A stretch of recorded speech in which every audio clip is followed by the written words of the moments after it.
ಪ್ರಿಯರಾದ ದೇವಜನರೇ, ಪ್ರತ್ಯಕ್ಷ ಗುಡಾರದ ವಿವರಣೆಯ ಕೊನೆಯ ಹಂತಕ್ಕೆ ಬಂದಿದ್ದೀವಿ. ಓಕೆ, ಇದನ್ನು ಸ್ಟಾರ್ಟ್ ಮಾಡುವುದಕ್ಕಿಂತ ಮುಂಚೆ ಈಗಿನವರೆಗೂ ಮಾತಾಡಿರುವಂತಹದ್ದೆಲ್ಲವೂ ಸಹ ನಮಗೆ ನೆನಪಿದೆಯಾ? ಪ್ರತ್ಯಕ್ಷ ಗುಡಾರದ ಬಗ್ಗೆ ಈಗಿನವರೆಗೂ ನಾವು ಎಷ್ಟನ್ನು ಮಾತಾಡಿದ್ವೋ ಅಷ್ಟೂ ಸಹ ನಮಗೆ ನೆನಪಿದೆಯಾ? ಎಷ್ಟು ಭಾಗಗಳಾಗಿತ್ತು ಇವಾಗವರೆಗೂ? ಕಳೆದ ವಾರದವರೆಗೂ 5 ಭಾಗ ಅಲ್ವಾ? ಇವತ್ತು 6ನೇ ಭಾಗವನ್ನು ಆಲೋಚನೆ ಮಾಡಿ ನೋಡ್ತಿದ್ವಿ. ಓಕೆ, ಫಸ್ಟ್ ಪಾರ್ಟಲ್ಲಿ ಏನು ನೋಡಿದ್ವಿ? ಪಾರ್ಟ್ 1ನಲ್ಲಿ ಏನು ನೋಡಿದ್ವಿ? ಪ್ರತ್ಯಕ್ಷ ಗುಡಾರ ಸ್ಥಾಪನೆ ಮಾಡಿ ಅಂತ ದೇವರು ಏನಕ್ಕೆ ಹೇಳಿದ್ರು, ಅದರ ಹಿಂದೆ ಇದ್ದಂತಹ ಉದ್ದೇಶವನ್ನು ನೋಡಿದ್ವಿ. ಸೆಕೆಂಡ್ ಪಾರ್ಟಲ್ಲಿ ಯಜ್ಞವೇದಿ, ಗಂಗಾಳ ಇದನ್ನು ಮಾತಾಡ್ಕೊಂಡ್ವಿ. ಥರ್ಡ್ ಪಾರ್ಟಲ್ಲಿ ದೀಪಸ್ತಂಭ, ಫೋರ್ತ್ ಪಾರ್ಟಲ್ಲಿ ರೊಟ್ಟಿಗಳನ್ನು ಇಡುವಂತಹ ಮೇಜು, ಫಿಫ್ತ್ ಪಾರ್ಟ್ ಕಳೆದ ವಾರ ಏನು ಮಾತಾಡ್ಕೊಂಡ್ವಿ? ಧೂಪವೇದಿ, ಹಾಗೆ ಅತಿ ಪರಿಶುದ್ಧವಾಗಿರುವಂಥ ಸ್ಥಳ ಮತ್ತು ಅತಿ ಪರಿಶುದ್ಧವಾಗಿರುವಂಥ ಸ್ಥಳ, ಇದನ್ನು ಬೇರೆ ಮಾಡುವಂತಹ ತೆರೆಯ ಬಗ್ಗೆ ಮಾತಾಡ್ಕೊಂಡು ನೋಡಿದ್ದೇವೆ, ಹೌದಲ್ವಾ? ಇವತ್ತು 6th ಪಾರ್ಟನ್ನು ಆಲೋಚನೆ ಮಾಡಿ ನೋಡ್ತಿದ್ದೇವೆ. ಇವತ್ತೇನು ನೋಡ್ತಿದ್ದೀವಿ? ಇಷ್ಟಕ್ಕೂ ಆರ್ಕ್ ಆಫ್ ಕೋವನೆಂಟ್ ಅಂತ ಹೇಳಿ ಕರಿತೀವಿ. ಮಂಜೂಷ ಪೆಟ್ಟಿಗೆ, ಅತಿ ಪವಿತ್ರ ಸ್ಥಳದಲ್ಲಿರುವಂಥ ಐಟಮ್ಗಳ ಬಗ್ಗೆ ಆಲೋಚನೆ ಮಾಡಿ ನೋಡ್ತಿದ್ದೇವೆ. ಅತಿ ಪರಿಶುದ್ಧ ಸ್ಥಳ ಅಂದರೆ ಅತಿ ಮುಖ್ಯವಾಗಿರಬೇಕಲ್ವ? ನಿಮಗೇನು ಅನಿಸುತ್ತೆ? ಅತಿ ಪರಿಶುದ್ಧವಾಗಿರುವಂಥ ಸ್ಥಳದಲ್ಲಿರುವಂಥ ಐಟಮ್ಗಳು ಬಹಳ ಮುಖ್ಯವಾಗಿರಬೇಕಲ್ವ? ಎಕ್ಸ್ಟ್ರಾ ಕಾನ್ಸಂಟ್ರೇಷನ್ ಪೇ ಮಾಡಬೇಕಲ್ವ ನಾವು ಇವತ್ತು? ಹಾಗಾದರೆ ಸಂದೇಶಕ್ಕೆ ಫುಲ್ ಫೋಕಸ್ಡ್ ಆಗಿತ್ತು. ಸ್ವಲ್ಪ ಫಾಸ್ಟಾಗಿ ಆಲೋಚನೆ ಮಾಡ್ತಾ ಹೋಗೋಣ, ಯಾಕೆಂದರೆ ಇವತ್ತು ಸಂದೇಶವನ್ನು ಮುಗಿಸಬೇಕು ಅನ್ನುವಂಥ ಆಲೋಚನೆಯಿಂದ ಬಂದಿರೋದ್ರಿಂದ ಸ್ವಲ್ಪ ಫಾಸ್ಟಾಗಿ ಹೋಗೋಣ. ಫಾಸ್ಟಾಗಿ ತೆಗೆದು ಓದಿ, ಫಾಸ್ಟಾಗಿ ಅರ್ಥ ಮಾಡ್ಕೊಳ್ಳಿಕ್ಕೆ ಟ್ರೈ ಮಾಡೋಣ. ಓಕೆ, ರೆಡಿನಾ? ಈಗ ಆ ವಿಡಿಯೋನ ಇನ್ನೊಂದೇ ಒಂದು ಸಾರಿ ನೋಡಿ 2x ಪ್ಲೇ ಮಾಡಿ ಫಾಸ್ಟಾಗಿ. ನಮ್ಮ ನೆನಪಿಗೆ ತೊಗೊಂಬರ್ತಾ ಇರುತ್ತೆ ವಿಡಿಯೋ. ಆಗಾಗ ಅಲ್ಲಿರುವಂಥ ಐಟಮ್ಗಳನ್ನೆಲ್ಲ. ಯಜ್ಞವೇದಿ,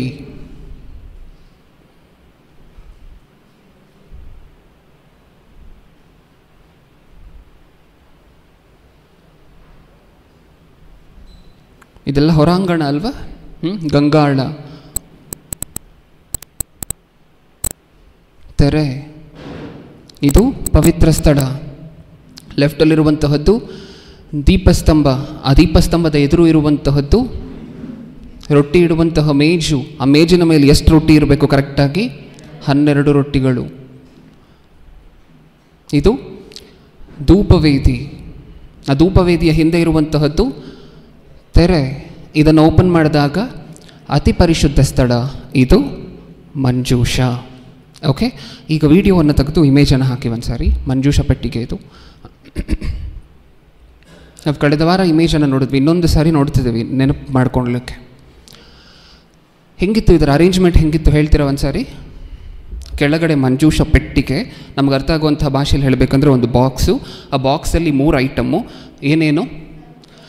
ಧರ್ಮಶಾಸ್ತ್ರದ ಹಲಗೆಗಳು, 10 ಆಜ್ಞೆಗಳು. ನೆಕ್ಸ್ಟ್ ಅದಾದ ನಂತರ ಆರೋನನ ಚಿಗುರಿದ ಕೋಲು, 3ನೇದು ಮನ್ನಾ ಇಡುವಂತಹ ಪಾತ್ರೆ, ಹೌದಲ್ವಾ? ಆ ಮಂಜೂಷ ಪೆಟ್ಟಿಗೆಯ ಮೇಲೆ ಏನನ್ನು ಮುಚ್ಚಬೇಕು? ಆ ಕ್ಯಾಪ್ಗಿರುವಂಥ ಹೆಸರೇನು? ಆ ಮಂಜೂಷ ಪೆಟ್ಟಿಗೆಯನ್ನು ಕಂಪ್ಲೀಟಾಗಿ ಮುಚ್ಚುವಂತಹ ಕ್ಯಾಪ್ಗೆ ಮೇಲಿರುವಂತಹ ಲಿಡ್ಗಿರುವಂಥ ಹೆಸರೇನು? ಕೃಪಾಸನ, ಮರ್ಸಿ ಸೀಟ್ ಅಂತ ಹೇಳಿ ಕರಿತೀವಿ, ಹೌದಾ? ಆ ಮರ್ಸಿ ಸೀಟ್ ಮೇಲೆ ಆ ಕಡೆ ಒಂದು ಈ ಕಡೆ ಒಂದು, ಅದನ್ನು ಏನಂತ ಕರಿತೀವಿ? ಕೆರೂಬಿಯರು. ದೇವದೂತರನ್ನು ಸೂಚಿಸುತ್ತೆ ಸಿಂಬಾಲಿಕ್ ಆಗಿ, ಹೌದಾ? ದೇವರು ಎಲ್ಲಿಂದ ಮಾತಾಡ್ತೀನಿ ಅಂತ ಎಕ್ಸಾಕ್ಟಾಗಿ ಹೇಳಿದರು? ಕೆರೂಬಿಗಳ ಮಧ್ಯದಲ್ಲಿ ನಾನು ಆರೋನನ ಸಂಗಡ ಮಾತಾಡ್ತೇನೆ. ಅದಕ್ಕೆ ಅಲ್ಲಿ ಸ್ಪಷ್ಟವಾಗಿ ನೇಮ್ ಮಾಡಿರುವಂತಹದ್ದು. ಅಲ್ಲಿರುವಂಥ ಪ್ರತಿ ಪಾರ್ಟು ಸಹ ಎಲ್ಲೆಲ್ಲಿದೆ ಅಂತ ಇನ್ನೊಂದು ಸಾರಿ ನೋಡ್ಕೊಳ್ಳಿ, ಯಾಕೆಂದರೆ ಸಾಕಷ್ಟು ಮುಖ್ಯ ಈ ಸಂದೇಶಕ್ಕೆ. ಕೆಳಗಡೆ ಮಂಜೂಷ ಪೆಟ್ಟಿಗೆ, ಅದರೊಳಗಡೆ 3 ಐಟಮ್ಗಳು, ಅದರ ಮೇಲೆ ಕೃಪಾಸನದ ಮೇಲೆ ಕೆರೂಬಿಯರ ಮಧ್ಯದಿಂದ ದೇವರು ಮಾತಾಡುವಂತಹ ಅರೇಂಜ್ಮೆಂಟ್. ನೆನಪಿರುತ್ತಾ? ಶುರು ಮಾಡೋಣ. ಓಕೆ, ಇವಾಗ ನೀವು ಹೇಳಿ, ಫಸ್ಟ್ ಐಟಮ್ ಏನು ಆ ಮಂಜೂಷ ಪೆಟ್ಟಿಗೆಯಲ್ಲಿ ಇಟ್ಟಂತಹದ್ದು? ಫಸ್ಟ್ ಐಟಮ್ ಅಲ್ಲ, ಅಂದರೆ ಒಂದೊಂದಾಗಿ ಆಲೋಚನೆ ಮಾಡ್ತಾ ಹೋಗೋಣ ಒಂದೊಂದು ಐಟಮನ್ನು ಸಹ. ಏನನ್ನು ಇಡಬೇಕು ಅಂತ ಹೇಳಿದರು? ಏನೇನನ್ನು ಇಡಬೇಕಂತ ಹೇಳಿದರು? ಚಿಗುರಿದ ಕೋಲು, ಮನ್ನಾ ಇಡುವಂತಹ ಪಾತ್ರೆ, ಧರ್ಮಶಾಸ್ತ್ರದ ಬಗ್ಗೆ ಆಲೋಚನೆ ಮಾಡಿ ಆಮೇಲೆ ಮುಂದೆ ಹೋಗೋಣ. ಈಗ ಆ ಧರ್ಮಶಾಸ್ತ್ರದ ಹಲಗೆಗಳು ಇಡಬೇಕು ಅಂತ ಹೇಳಿದ್ರಲ್ವಾ, ಏನಕ್ಕೆ ಇಡಬೇಕು ಅಂತ ಹೇಳಿರ್ಬೋದು ಅಂತ ನೀವು ಹೇಳಿ. ನಿಮಗೇನು ಅನಿಸುತ್ತೋ ಅದನ್ನು ಹೇಳಿ. ಏನಕ್ಕೆ ಇಡಬೇಕು ಅಂತ ಹೇಳಿದರು? ಒಳಗಡೆ ಏನಕ್ಕೋಸ್ಕರ ಇಡಬೇಕಂತ ಹೇಳಿದರು? ಒಳಗಡೆನೇ ಇಡಬೇಕಂತ ಹೇಳಿದರು. ಧರ್ಮಶಾಸ್ತ್ರಕ್ಕಿರುವಂತಹ ಕೆಲವು ಗುಣಗಳು ನಮಗೆ ಗೊತ್ತಾಗಬೇಕು. ದೇವರು ಹಳೆ ಒಡಂಬಡಿಕೆಯಲ್ಲಿ ಕೊಟ್ಟಿದ್ದಂತಹ ಧರ್ಮಶಾಸ್ತ್ರಕ್ಕಿರುವಂತಹ ಲಕ್ಷಣಗಳು ಏನೇನು ಅಂತ ಹೇಳಿದ್ರೆ, ಆ ಧರ್ಮಶಾಸ್ತ್ರ ಮನುಷ್ಯನನ್ನು ಪಾಪದಿಂದ ರಕ್ಷಿಸೋದಿಲ್ಲ. ಇನ್ನೊಂದು ಸಾರಿ ಹೇಳಿ ನನ್ನ ಜೊತೆ ಎಲ್ಲರೂ ಸಹ. ಆ ಧರ್ಮಶಾಸ್ತ್ರ ಮನುಷ್ಯರನ್ನು ಪಾಪದಿಂದ ಏನು ಮಾಡೋದಿಲ್ಲ? ರಕ್ಷಿಸೋದಿಲ್ಲ. ಏನು ಮಾಡುತ್ತೆ ಹಾಗಾದರೆ? ಯಾವುದು ಪಾಪ ಅಲ್ಲ ಅನ್ನುವಂತಹದ್ದನ್ನು ತೋರಿಸುತ್ತೆ. ನಾವು ಓದೋಣ. ಈಗ ನಾವು ಮಾತಾಡ್ಕೊಳ್ತಿರುವಂತಹ ಪ್ರತಿಯೊಂದು ಮಾತಿಗೂ ಸಹ ರೆಫರೆನ್ಸ್ ಓದೋಣ. ಅದಕ್ಕಿಂತ ಮುಂಚೆ ನೀವು ಮೆಂಟಲ್ ಆಗಿದ್ದನ್ನೆಲ್ಲ ಫಿಕ್ಸ್ ಆಗಿ, ಓಕೆ? ಆ ಧರ್ಮಶಾಸ್ತ್ರ ಮನುಷ್ಯರನ್ನು ಏನು ಮಾಡೋದಿಲ್ಲ? ಪಾಪದಿಂದ ರಕ್ಷಿಸೋದಿಲ್ಲ. ಏನು ಮಾಡುತ್ತೆ ಹಾಗಿದ್ರೆ? ಪಾಪ ಯಾವುದು ಅನ್ನುವಂತಹದನ್ನು ತೋರಿಸುತ್ತೆ. ವಚನ ಓದೋಣ. ರೋಮಾಪುರದವರಿಗೆ ಬರೆದ ಪತ್ರಿಕೆ 3ನೇ ಅಧ್ಯಾಯ 20ನೇ ವಚನ. 19ನೇ ವರ್ಷದಿಂದ ಓದ್ತಿದ್ದೀನಿ, ಗಮನ ಕೊಟ್ಟು ನೋಡ್ಕೊಳ್ಳಿ. ಧರ್ಮಶಾಸ್ತ್ರದ ನುಡಿಗಳೆಲ್ಲವೂ ಅಶಾಸ್ತ್ರಕ್ಕೆ ಒಳಗಾದವರಿಗೆ ಹೇಳಿವೆ ಎಂದು ಬಳ್ಳೀರಷ್ಟೇ. ಹೀಗೆ ಎಲ್ಲರ ಬಾಯಿ ಕಟ್ಟಿ ಹೋಗುವುದು, ಲೋಕವೆಲ್ಲ ದೇವರ ಮುಂದೆ ಅಪರಾಧಿಯಾಗಿ ನಿಲ್ಲುವುದು. 20ನೇ ವಚನ. ಯಾಕೆಂದರೆ ಯಾವನಾದರೂ ನೇಮ ನಿಷ್ಠೆಗಳನ್ನು ಅನುಸರಿಸಿ ದೇವರ ಸನ್ನಿಧಿಯಲ್ಲಿ ನೀತಿವಂತನೆಂದು ನಿರ್ಣಯಿಸಲ್ಪಡುವುದಿಲ್ಲ. ಏನಂತೆ? ನೀವು ಧರ್ಮಶಾಸ್ತ್ರದಲ್ಲಿರುವಂಥ ಅಷ್ಟು ಆಜ್ಞೆಗಳನ್ನು ನೆರವೇರಿಸಿದ್ರೂ ಸಹ ನೀವು ನೀತಿವಂತರು. ಆ ಧರ್ಮಶಾಸ್ತ್ರದ ಆಜ್ಞೆಗಳನ್ನು ನೆರವೇರಿಸುವುದರಿಂದ ಆಗೋದಿಲ್ಲ. ಇನ್ನೊಂದು ವಚನವನ್ನು ಓದೋಣ, ಇನ್ನೂ ಸ್ವಲ್ಪ ಕ್ಲಾರಿಟಿ ಸಿಕ್ಕೋದಕ್ಕೋಸ್ಕರ. ಇನ್ನೊಂದು ವಚನಕ್ಕೆ ಹೋಗುವುದಕ್ಕಿಂತ ಮುಂಚೆ 20ನೇ ವಚನ ಕೊನೆಯ ಸಾಲನ್ನು ಕಂಪ್ಲೀಟ್ ಮಾಡಿಬಿಡೋಣ. ಧರ್ಮಶಾಸ್ತ್ರದಿಂದ ಪಾಪದ ಅರಿವು ಉಂಟಾಗುತ್ತದಷ್ಟೇ. ಧರ್ಮಶಾಸ್ತ್ರದಿಂದ ಪಾಪದ ಅರಿವು ಉಂಟಾಗುತ್ತದಷ್ಟೇ. ಯಾವುದು ಪಾಪ ಅಂತ ಮನುಷ್ಯರಿಗೆ ಗೊತ್ತಾಗತ್ತೆ. ಅದು ಧರ್ಮಶಾಸ್ತ್ರದ ಕೆಲಸ. ಧರ್ಮಶಾಸ್ತ್ರದ ಕೆಲಸ ಏನು? ಮನುಷ್ಯರನ್ನ ಪಾಪದಿಂದ ಬಿಡಿಸುವಂತಹದ್ದಲ್ಲ, ಯಾವುದು ಪಾಪ ಅಂತ ಹೇಳಿ ಮನುಷ್ಯರಿಗೆ ತೋರಿಸುವಂತಹದ್ದು. ಇನ್ನೊಂದು ವಚನ, ಗಲಾತ್ಯದವರಿಗೆ ಬರೆದ ಪತ್ರಿಕೆ 3ನೇ ಅಧ್ಯಾಯ 19ನೇ ವಚನದಿಂದ. ನಾನೇ ಓದ್ತಿದ್ದೀನಿ, ಸ್ವಲ್ಪ ಜಾಸ್ತಿ ಓದಬೇಕಿರುತ್ತೆ. 19ನೇ ವಚನ. ರೆಡಿನಾ? ಬೇಗ ತೆಗೆದಿಟ್ಕೊಳ್ಳಿ. ಹಾಗಾದರೆ ಮೋಶೆಯ ಧರ್ಮಶಾಸ್ತ್ರವು ಯಾತಕ್ಕೆ? ಕ್ವೆಶನ್ ಮಾಡಿ ಅಲ್ಲೇ ಆನ್ಸರ್ ಕೊಡ್ತಿದ್ದಾರೆ. ವಾಗ್ದಾನದಲ್ಲಿ ಸೂಚಿತನಾದವನು ಹುಟ್ಟಿ ಬರುವ ತನಕ ದೇವರು ಇಂತಿಂಥದ್ದು ಅಪರಾಧವೆಂದು ತೋರಿಸುವುದಕ್ಕಾಗಿ ಅದನ್ನು ವಾಗ್ದಾನದ ತರುವಾಯ ನೇಮಿಸಿ ದೇವದೂತರ ಮುಖಾಂತರ ಒಬ್ಬ ಮಧ್ಯಸ್ಥನ ಕೈಯಲ್ಲಿ ಕೊಟ್ಟನು. ಏನಕ್ಕೋಸ್ಕರ ಅಂತ ಧರ್ಮಶಾಸ್ತ್ರವನ್ನು ಕೊಟ್ಟಿದ್ದು? ಇಂತಿಂಥದ್ದು ಪಾಪ ಅಂತ ಹೇಳಿ ತೋರಿಸ್ಲಿಕ್ಕೆ. ನೆನಪಿದೆಯಾ ನಮಗೆ? ನಾನು ಓದಿರುವಂತಹದ್ದು 19ನೇ ವಚನ ಇನ್ನೊಂದು ಸಾರಿ ಓದ್ತಿದ್ದೀನಿ. ಹಾಗಾದರೆ ಮೋಶೆಯ ಧರ್ಮಶಾಸ್ತ್ರವು ಯಾತಕ್ಕೆ? ವಾಗ್ದಾನದಲ್ಲಿ ಸೂಚಿತನಾದವನು ಹುಟ್ಟಿ ಬರುವ ತನಕ ದೇವರು ಇಂತಿಂಥದ್ದು ಅಪರಾಧವೆಂದು ತೋರಿಸುವುದಕ್ಕಾಗಿ. ದೇವರು ಇಂತಿಂಥದ್ದನ್ನು ಅಪರಾಧವೆಂದು ತೋರಿಸುವುದಕ್ಕಾಗಿ. ಧರ್ಮಶಾಸ್ತ್ರ ಏನು ಮಾಡುತ್ತೆ? ಹೇಳಬೇಕು ಬೇಗ ಬೇಗ. ಯಾವುದು ಅಪರಾಧ, ಯಾವುದು ಮಾಡಿದರೆ ತಪ್ಪು. ಧರ್ಮಶಾಸ್ತ್ರದಲ್ಲಿ ನಮ್ಗೆ ಅದೇ ಅಲ್ವಾ ಕಾಣಿಸುವಂತಹದ್ದು. ಇದು ಮಾಡಿದ್ರೆ ತಪ್ಪು, ಇದೆಲ್ಲ ತಪ್ಪುಗಳು, ಇದನ್ನೆಲ್ಲ ನೀವು ಮಾಡಬಾರ್ದು, ಇದನ್ನೆಲ್ಲ ನೀವು ಮಾಡಬೇಕು. ಇದೇ ಅಲ್ವಾ ಧರ್ಮಶಾಸ್ತ್ರ ಹೇಳುವಂತಹದ್ದು. ನೆಕ್ಸ್ಟ್ ವಚನ, ಇಬ್ರಿಯರಿಗೆ ಬರೆದ ಪತ್ರಿಕೆ, ಹಾಗೆ ಗಲಾತ್ಯದವರಿಗೆ ಬರೆದ ಪತ್ರಿಕೆ ಹೇಗೂ ಶುರು ಮಾಡಿದ್ದೀವಲ್ವ, ಕಂಪ್ಲೀಟ್ ಮಾಡಿಬಿಟ್ಟು ಆಮೇಲೆ ಹೋಗೋಣ. 20ನೇ ವಚನದಿಂದ ಓದ್ತಿದ್ದೀನಿ, ನೋಡ್ಕೊಳ್ಳಿ. ಒಂದೇ ಪಕ್ಷವಿದ್ದರೆ ಮಧ್ಯಸ್ಥನು ಬೇಕಿಲ್ಲ, ದೇವರಾದರೋ ಒಬ್ಬನೇ. ಹಾಗಾದರೆ ಧರ್ಮಶಾಸ್ತ್ರವು ದೇವರ ವಾಗ್ದಾನಗಳಿಗೆ ವಿರುದ್ಧವೋ? ಹಾಗೆ ಎಂದಿಗೂ ತಿಳ್ಕೊಳ್ಳಬಾರದು. ತುಂಬ ಜನ ಮಾತಾಡ್ಕೊಳ್ತಿರ್ತೀವಲ್ವ ನಾವು. ಒಂದು ವೇಳೆ ಆ ಒಪಿನಿಯನ್, ಹಾಗಾದರೆ ಧರ್ಮಶಾಸ್ತ್ರ ಅನ್ನುವಂತಹದ್ದು ಬೇಕಾಗಿರಲಿಲ್ವ ಬ್ರದರ್, ಸುಮ್ಮನೆ ಕೊಟ್ರ ಅನ್ನುವಂಥ ಒಪಿನಿಯನ್ ನಮ್ಮ ಮೈಂಡ್ಗೆ ಯಾವತ್ತೂ ಬರಬಾರದು. ಅದು ಸ್ಟೇಜ್ 1. ಈಗ ನಾವಿರುವಂತಹದ್ದು ಸ್ಟೇಜ್ 2, ಕ್ರಿಸ್ತನು ಬಂದ ನಂತರ. ಹೌದಲ್ವಾ? ಸ್ಟೇಜ್ 1ನಲ್ಲಿ ದೇವರು ಏನು ಮಾತ್ರ ತಿಳಿಸ್ಬೇಕು ಅಂತ ಅಂದ್ಕೊಂಡಿದ್ರು ಮನುಷ್ಯರಿಗೆ? ಯಾವುದು ಪಾಪ, ಪಾಪದ ಅರಿವು ಹುಟ್ಟಿಸ್ಬೇಕು ಅಂತ ಅಂದ್ಕೊಂಡಿದ್ರು. ಓಕೆ, ಮುಂದೆ ಕಂಟಿನ್ಯೂ ಮಾಡೋಣ. ಈಗ 21ನೇ ವಚನ. ಹಾಗಾದರೆ ಧರ್ಮಶಾಸ್ತ್ರವು ದೇವರ ವಾಗ್ದಾನಗಳಿಗೆ ವಿರುದ್ಧವೋ? ಹಾಗೆ ಎಂದಿಗೂ ತಿಳಿದುಕೊಳ್ಳಬಾರದು. ಬದುಕಿಸುವುದಕ್ಕೆ ಶಕ್ತವಾಗಿರುವ ಧರ್ಮಶಾಸ್ತ್ರವು ಕೊಡಲ್ಪಟ್ಟಿದ್ದರೆ ಸಂದೇಹವಿಲ್ಲದೆ ಕರ್ಮ ಮಾರ್ಗದಿಂದಲೇ ನೀತಿ ಉಂಟಾಗುತ್ತಿತ್ತು. ಒಂದು ವೇಳೆ ನಿಮ್ಮನ್ನು ಬದುಕಿಸುವಂತಹ ಶಕ್ತಿ ಧರ್ಮಶಾಸ್ತ್ರಕ್ಕೆ ಇದ್ದರೆ ಕರ್ಮ ಮಾರ್ಗಗಳಿಂದ, ಅಂದರೆ ನೀವು ಅದನ್ನು ಅನುಸರಿಸಿದಂತಹ ಮಾತ್ರಕ್ಕೆ ನಿಮಗೆ ನಿತ್ಯ ಜೀವ ಉಂಟಾಗ್ತಿತ್ತು. ಅರ್ಥ ಆಯ್ತಾ ನಾನು ಹೇಳಿದ್ದು? ಬದುಕಿಸುವಂತಹ ಶಕ್ತಿ, ನಿಮ್ಮನ್ನು ಬದುಕಿಸುವಂತಹ ಶಕ್ತಿ ಧರ್ಮಶಾಸ್ತ್ರಕ್ಕಿತ್ತಿದ್ರೆ ಅದನ್ನು ನೀವು ಪಾಲಿಸಿದ್ರೆ ಸಾಕಾಗಿತ್ತು, ನಿಮಗೆ ನಿತ್ಯ ಜೀವ ಸಿಗ್ತಾ ಇತ್ತು. ಹೌದಾ? ಹಾಗಾದರೆ ಏನಿಲ್ಲ ಧರ್ಮಶಾಸ್ತ್ರಕ್ಕೆ ಅಂತ ನಮ್ಗೆ ಅರ್ಥ ಆಯಿತು ಈ ವಚನದಿಂದ. ಬದುಕಿಸುವಂತಹ ಶಕ್ತಿ ಧರ್ಮಶಾಸ್ತ್ರಕ್ಕಿಲ್ಲ. ಹೌದಾ? ಮುಂದೆ 22ನೇ ವಚನ. ಹಾಗಾದರೆ ಯೇಸು ಕ್ರಿಸ್ತನಲ್ಲಿ ನಂಬಿಕೆ ಇವಾಗವರೆಗೂ ಯಾವುದರಲ್ಲಿ ನಮಗೆ ನಿತ್ಯ ಜೀವ, ಯಾವುದನ್ನು ಕಂಪ್ಲೀಟಾಗಿ ಆಧಾರ ಮಾಡಿಕೊಂಡ್ರೆ ನಮಗೆ ನಿತ್ಯ ಜೀವ ಸಿಕ್ಕೋದಿಲ್ಲ ಅಂತ ಹೇಳಿ ಮಾತಾಡ್ಕೊಂಡಿರ್ತೀವಿ. ಹಾಗಾದರೆ ಹೇಗೆ ಸಿಕ್ಕುತ್ತೆ ನಿತ್ಯ ಜೀವ? ಧರ್ಮಶಾಸ್ತ್ರವನ್ನು ಪಾಲಿಸಿದ ಮಾತ್ರಕ್ಕೆ ನಿಮಗೆ ನಿತ್ಯ ಜೀವ ಸಿಕ್ಕೋದಿಲ್ಲ, ನಿಮ್ಮನ್ನು ಬದುಕಿಸುವಂತಹ ಶಕ್ತಿ ಧರ್ಮಶಾಸ್ತ್ರಕ್ಕಿಲ್ಲ ಅಂತ ಇವಾಗವರೆಗೂ ಮಾತಾಡ್ಕೊಂಡಿದ್ದೀವಿ. ಈಗ 22ನೇ ವಚನದಲ್ಲಿ, ಹಾಗಾದರೆ ಯೇಸು ಕ್ರಿಸ್ತನಲ್ಲಿ ನಂಬಿಕೆ ಇಡುವುದರಿಂದ ಉಂಟಾಗುವ ವಾಗ್ದಾನದ ಫಲವು ನಂಬುವವರಿಗೆ ಕೊಡಲ್ಪಡಬೇಕೆಂದು ಶಾಸ್ತ್ರವು ಸಮಸ್ತವನ್ನು ಪಾಪಕ್ಕೊಳಗಾಗಿದೆ ಎಂದು ತೀರ್ಮಾನಿಸಿತು. ನಿತ್ಯ ಜೀವ ಯಾವುದರಿಂದ ಬರುತ್ತೆ? ಹಾಗಿದ್ರೆ ಯೇಸು ಕ್ರಿಸ್ತರನ್ನು ನಂಬುವುದರಿಂದ, ಧರ್ಮಶಾಸ್ತ್ರದಿಂದ ಅಲ್ಲ. ಧರ್ಮಶಾಸ್ತ್ರ ದೇವರು ಕೊಟ್ಟಂತಹ ಪರ್ಪಸೇ ಬೇರೆ ಇತ್ತು, ರೀಸನ್ನೇ ಬೇರೆ ಇತ್ತು. ಏನಕ್ಕೋಸ್ಕರ ಧರ್ಮಶಾಸ್ತ್ರ ಕೊಟ್ಟರು? ಪಾಪ ಯಾವುದು ಅದನ್ನು ತೋರಿಸ್ಲಿಕ್ಕೋಸ್ಕರ ಧರ್ಮಶಾಸ್ತ್ರ ಕೊಟ್ಟರು. ನಿತ್ಯ ಜೀವ ಬೇಕಾದರೆ ಏನು ಮಾಡಬೇಕು?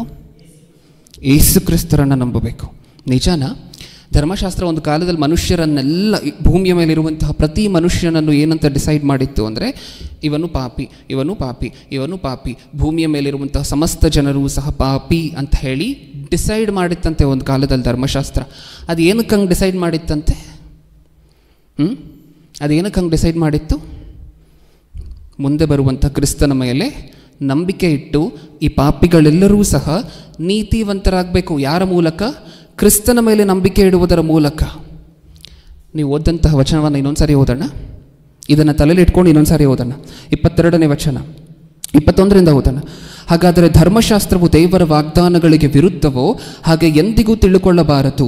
ಬದುಕಿಸುವುದಕ್ಕೆ ಶಕ್ತವಾಗಿರುವ ಧರ್ಮಶಾಸ್ತ್ರವು ಕೊಡಲ್ಪಟ್ಟಿದ್ದರೆ ಸಂದೇಹವಿಲ್ಲದೆ ಕರ್ಮ ಮಾರ್ಗದಿಂದಲೇ ನೀತಿ ಉಂಟಾಗುತ್ತಿತ್ತು. 22ನೇ ವಚನ. ಹಾಗಾದರೆ ಯೇಸು ಕ್ರಿಸ್ತನಲ್ಲಿ ನಂಬಿಕೆ ಇಡುವುದರಿಂದ ಉಂಟಾಗುವ ಆ ವಾಗ್ದಾನದ ಫಲವು ನಂಬುವವರಿಗೆ ಕೊಡಲ್ಪಡಬೇಕೆಂದು ಶಾಸ್ತ್ರವು ಸಮಸ್ತವನ್ನು ಪಾಪಕ್ಕೊಳಗಾಗಿದೆ ಎಂದು ತೀರ್ಮಾನಿಸಿತ್ತು.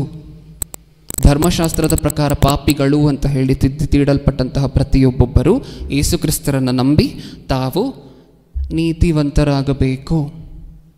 ಧರ್ಮಶಾಸ್ತ್ರದ ಪರ್ಪಸ್ ಏನು? ಯಾವುದು ಪಾಪ ಅಂತ ಮನುಷ್ಯರಿಗೆ ತೋರಿಸ್ಬೇಕು. ಯಾವುದು ಪಾಪ ಅಂತ ತೋರಿಸ್ತಾ ಮನುಷ್ಯರೆಲ್ಲರೂ ಸಹ, ಲೋಕವೆಲ್ಲವೂ ಸಹ ಪಾಪಿಷ್ಟರು ಅಂತ ಹೇಳಿ ತೀರ್ಮಾನಿಸಿತ್ತಂತೆ, ಜಡ್ಜ್ ಮಾಡಿತ್ತಂತೆ. ಹೌದಾ? ಇನ್ನೊಂದೆರಡು ವಚನ ಓದೋಣ, ಇನ್ನೂ ಕ್ಲಾರಿಟಿ ಬಂದಿಲ್ಲ ಅಂತ ಹೇಳಿದ್ರೆ. ಇಬ್ರಿಯರಿಗೆ ಬರೆದ ಪತ್ರಿಕೆ 8ನೇ ಅಧ್ಯಾಯ 12ನೇ ವಚನ, 8-12.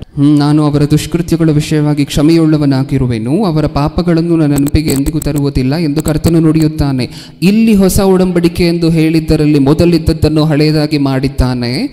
ಆದರೆ ಹಳೆಯದಾಗುತ್ತಾ ಮುದಿಯಾಗುವಂತಹದ್ದಕ್ಕೆ ಅಂತ್ಯವು ಸಮೀಪವಾಗಿದೆ. ಹಳೆಯದಾಗುತ್ತಾ ಮುದಿಯಾಗಿರುವಂತಹದ್ದಕ್ಕೆ ಏನು ಸಮೀಪವಾಗಿದೆ? ಅಂತ್ಯವು ಸಮೀಪವಾಗಿದೆ. ಇನ್ನೊಂದು ವಚನ, ಅದೇ ಇಬ್ರಿಯರಿಗೆ ಬರೆದ ಪತ್ರಿಕೆ 10ನೇ ಅಧ್ಯಾಯ 1ನೇ ವಚನದಿಂದ ನಾನೇ ಓದ್ತಿದ್ದೀನಿ, ವಚನಗಳು ಜಾಸ್ತಿ ಇರೋದ್ರಿಂದ.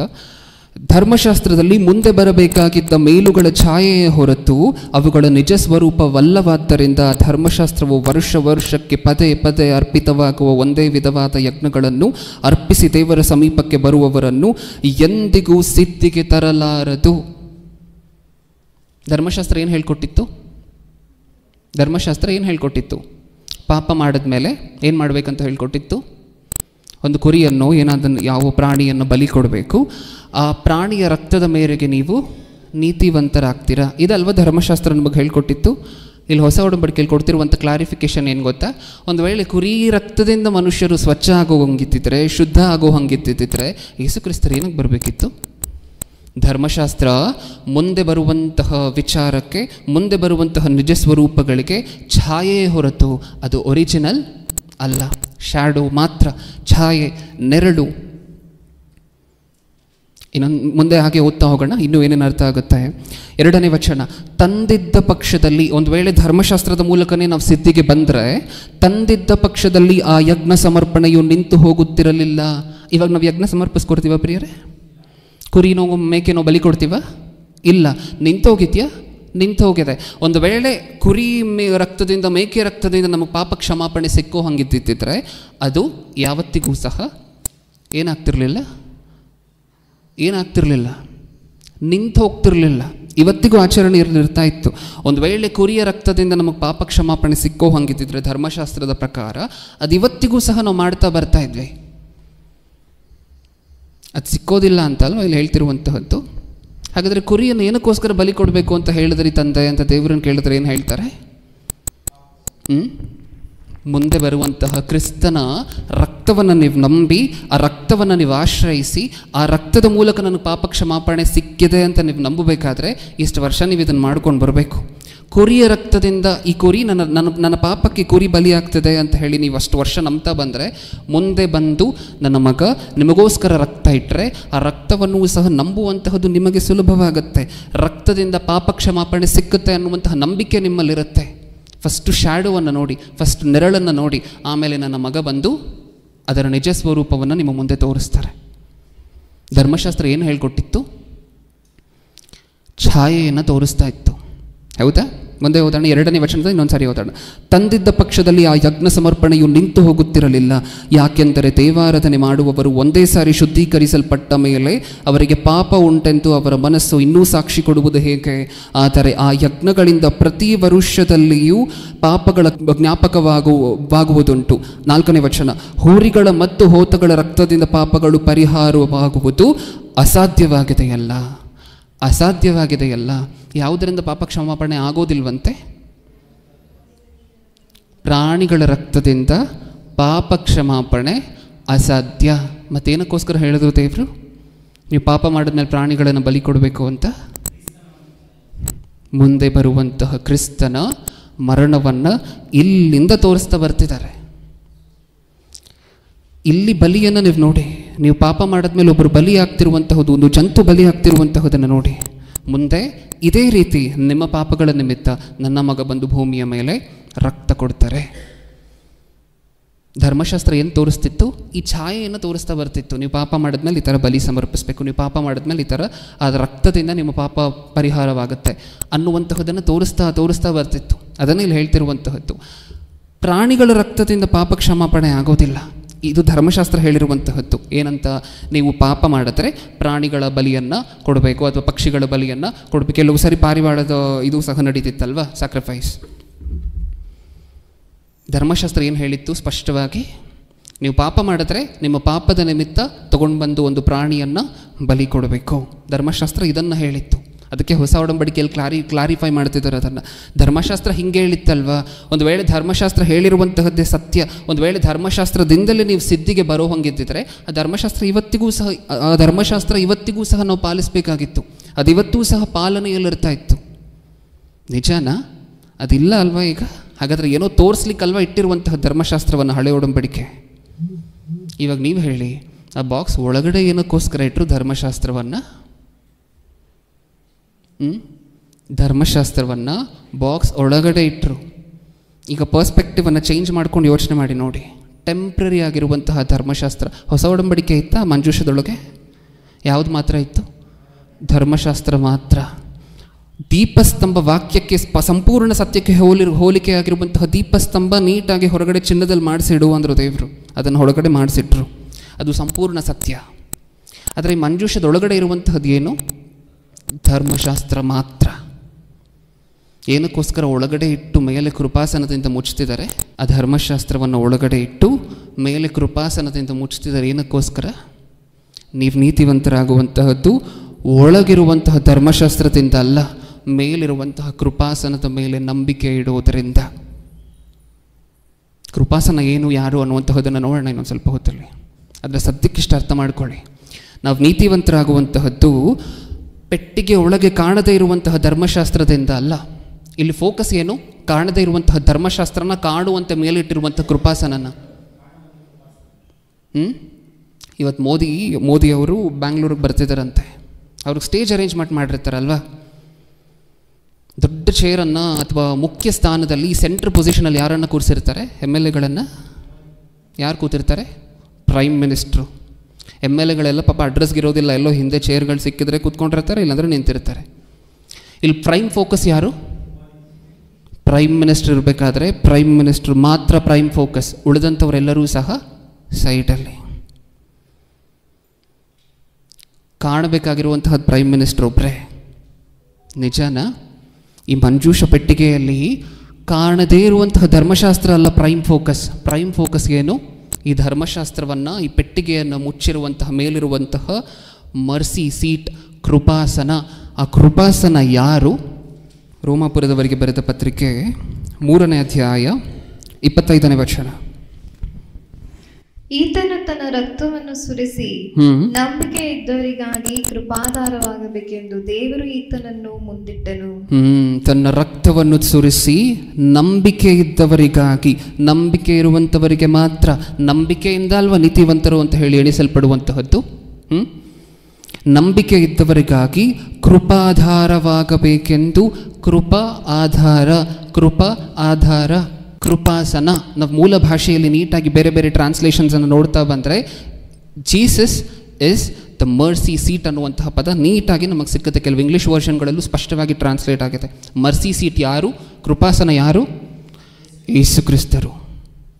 ಇನ್ನೊಂದ್ಸರಿ ಓದೋಣ ಮಾತನ್ನ. ತನ್ನ ರಕ್ತವನ್ನು ಸುರಿಸಿ ನಂಬಿಕೆ ಇದ್ದವರಿಗಾಗಿ ಕೃಪಾಧಾರವಾಗಬೇಕೆಂದು ದೇವರು ಈತನನ್ನು ಮುಂದಿಟ್ಟನು. Prime focus ಯಾರಿಲ್ಲಿ?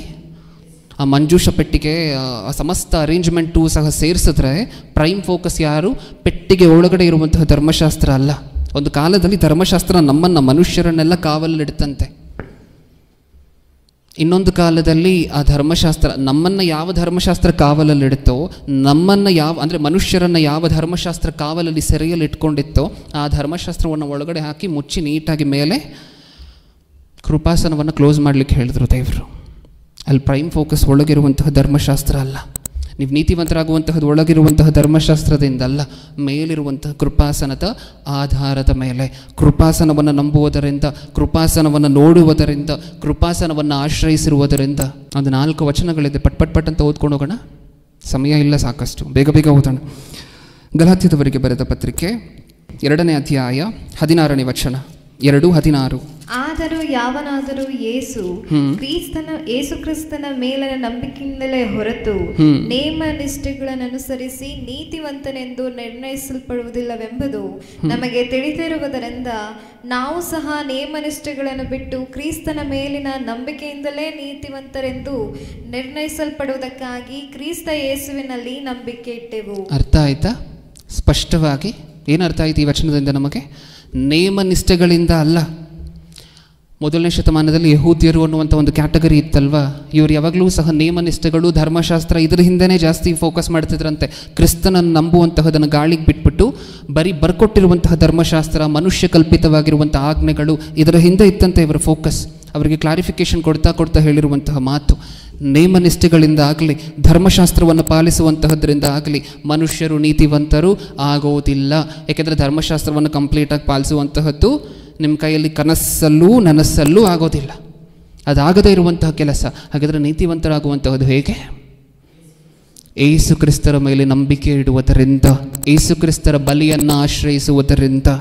ರೋಮಾಪುರದವರಿಗೆ ಬರೆದ ಪತ್ರಿಕೆ 5ನೇ ಅಧ್ಯಾಯ, ರೋಮಾಪುರದವರಿಗೆ ಬರೆದ ಪತ್ರಿಕೆ 5ನೇ ಅಧ್ಯಾಯ 9ನೇ ವಚನ, 5:9. ಈಗ ನಾವು ಆತನ ರಕ್ತದಿಂದ ನೀತಿವಂತರಾಗಿರಲಾಗಿ ಆತನ ಮೂಲಕ ಬರುವ ಕೋಪಕ್ಕೆ ತಪ್ಪಿಸಿಕೊಳ್ಳುವುದು ಮತ್ತೂ ನಿಶ್ಚಯವಲ್ಲವೇ? ನಾವು ನಿಜವಾಗ್ಲೂ ದೇವರ ಕೋಪದಿಂದ ತಪ್ಪಿಸ್ಕೊಳ್ತಿದ್ದೀವಿ ಅಂದರೆ ಯಾರ ಮೂಲಕ ಅಂತೆ? ಇನ್ನೊಂದ್ಸರಿ ಓದೋಣ. ಈಗ ನಾವು ಆತನ ರಕ್ತದಿಂದ ನೀತಿವಂತರಾಗಿರಲಾಗಿ. ಹೇಗೆ ನೀತಿವಂತರಾದುವಂತೆ? ಯೇಸು ಕ್ರಿಸ್ತರ ರಕ್ತದಿಂದ, ಧರ್ಮಶಾಸ್ತ್ರವನ್ನು ಪಾಲಿಸುವುದರಿಂದ ಅಲ್ಲ. ಧರ್ಮಶಾಸ್ತ್ರ ನಮಗೆ ತೋರಿಸ್ತು ಯಾವುದು ಸರಿ ಯಾವುದು ತಪ್ಪು ಅನ್ನುವಂತಹದ್ದು ಮನುಷ್ಯರಿಗೆ ತೋರಿಸ್ತು. ಆದರೆ ನಾವು ನೀತಿವಂತರಾಗುವಂತಹದ್ದು ಯಾವುದರಿಂದ? ಯೇಸು ಕ್ರಿಸ್ತರ ರಕ್ತದಿಂದ. ಒಂದ್ಸರಿ ಯೋಚನೆ ಮಾಡಿ, ಹೋಗಲಿ ಧರ್ಮಶಾಸ್ತ್ರವನ್ನು ಸಂಪೂರ್ಣವಾಗಿ ಪಾಲಿಸ್ತಿದ್ದೀವಿ ಅಂತಲೇ ಅಂದ್ಕೊಳ್ಳೋಣ, ಸತ್ಯವೇದವನ್ನು ಸಂಪೂರ್ಣವಾಗಿ ಪಾಲಿಸ್ತಿದ್ದೀವಿ ಅಂತಲೇ ಅಂದ್ಕೊಳ್ಳೋಣ. ನಿಮಗನ್ಸುತ್ತಾ ಒಬ್ಬ ಮನುಷ್ಯ ಸತ್ಯವೇದದಲ್ಲಿರುವಂಥ ಸಮಸ್ತವನ್ನೂ ಸಹ ಗೊತ್ತಿದ್ದು ಗೊತ್ತಿಲ್ಲದೆ ಒಂದು ತಪ್ಪು ಮಾಡದೆ ಪಾಲಿಸ್ತಿದ್ದಾನೆ ಅಂತ ನಿಮಗನ್ಸುತ್ತಾ? ಚಿಕ್ಕ ವಯಸ್ಸಿನಿಂದ ಗೊತ್ತಿದ್ದು ಗೊತ್ತಿಲ್ಲದೆ ಮನುಷ್ಯನಲ್ಲಿ ತಪ್ಪೇ ಇಲ್ಲ, ಆಲೋಚನೆಗಳಲ್ಲಾಗಲಿ ನೋಟದಲ್ಲಾಗಲಿ ಒಂದೇ ಒಂದು ತಪ್ಪಿಲ್ಲದೆ ಮನುಷ್ಯ ಜೀವನ ಮಾಡ್ತಿದ್ದಾನೆ ಅಂತ ನಿಮಗನ್ಸುತ್ತಾ? ದೇವರು ಯೇಸು ಕ್ರಿಸ್ತರಿಲ್ಲದೆ ನಮ್ಮ ಮುಖಗಳನ್ನು ನೋಡೋದಿಲ್ಲ, ನಮ್ಮ ಸೌಂಡನ್ನು ಸಹ ಕೇಳಿಸ್ಕೊಳ್ಳೋದಿಲ್ಲ. ನಾವು ಹೋಗಿ ತಂದೆ ಸನ್ನಿಧಾನದಲ್ಲಿ ಕೂತ್ಕೊಂಡು ಅಪ್ಪ ಅಂತ ಹೇಳಿ ಕರಿತಿದ್ದೀವಿ ಅಂತ ಹೇಳಿದ್ರೆ, ನಾನು ಕಳೆದ ಸಾರಿ ಹೇಳಿದ್ದೆ, ಅದು ಯೇಸು ಕ್ರಿಸ್ತರು ನಮಗೆ ಹಾಕಿರುವಂತಹ ಭಿಕ್ಷೆ. ಅದು ಅವ್ರ ಭಿಕ್ಷೆ ಅಂದ್ಕೊಳ್ತಿಲ್ಲ, ಅವ್ರು ನಮಗೆ ಕೊಟ್ಟಿರುವಂಥ ಕೃಪೆ, ಅದು ಅವರ ಪ್ರಕಾರ, ಆದರೆ ಅದು ನಮಗೆ ಸಿಕ್ಕಿರುವಂತಹ ಭಿಕ್ಷೆ. ಯೇಸು ಕ್ರಿಸ್ತರಿಲ್ಲದೆ ತಂದೆ ಹತ್ರ ಬರುವಂತಹ ಯೋಚನೆ ಮಾಡುವಂತಹದ್ದು ಅಸಾಧ್ಯ. ಬರುವಂತಹದನ್ನು ಬಿಡಿ, ತಂದೆ ಹತ್ರ ಬರುವಂತಹ ಯೋಚನೆ ಮಾಡುವಂತಹದ್ದು ಸಹ ಅಸಾಧ್ಯ.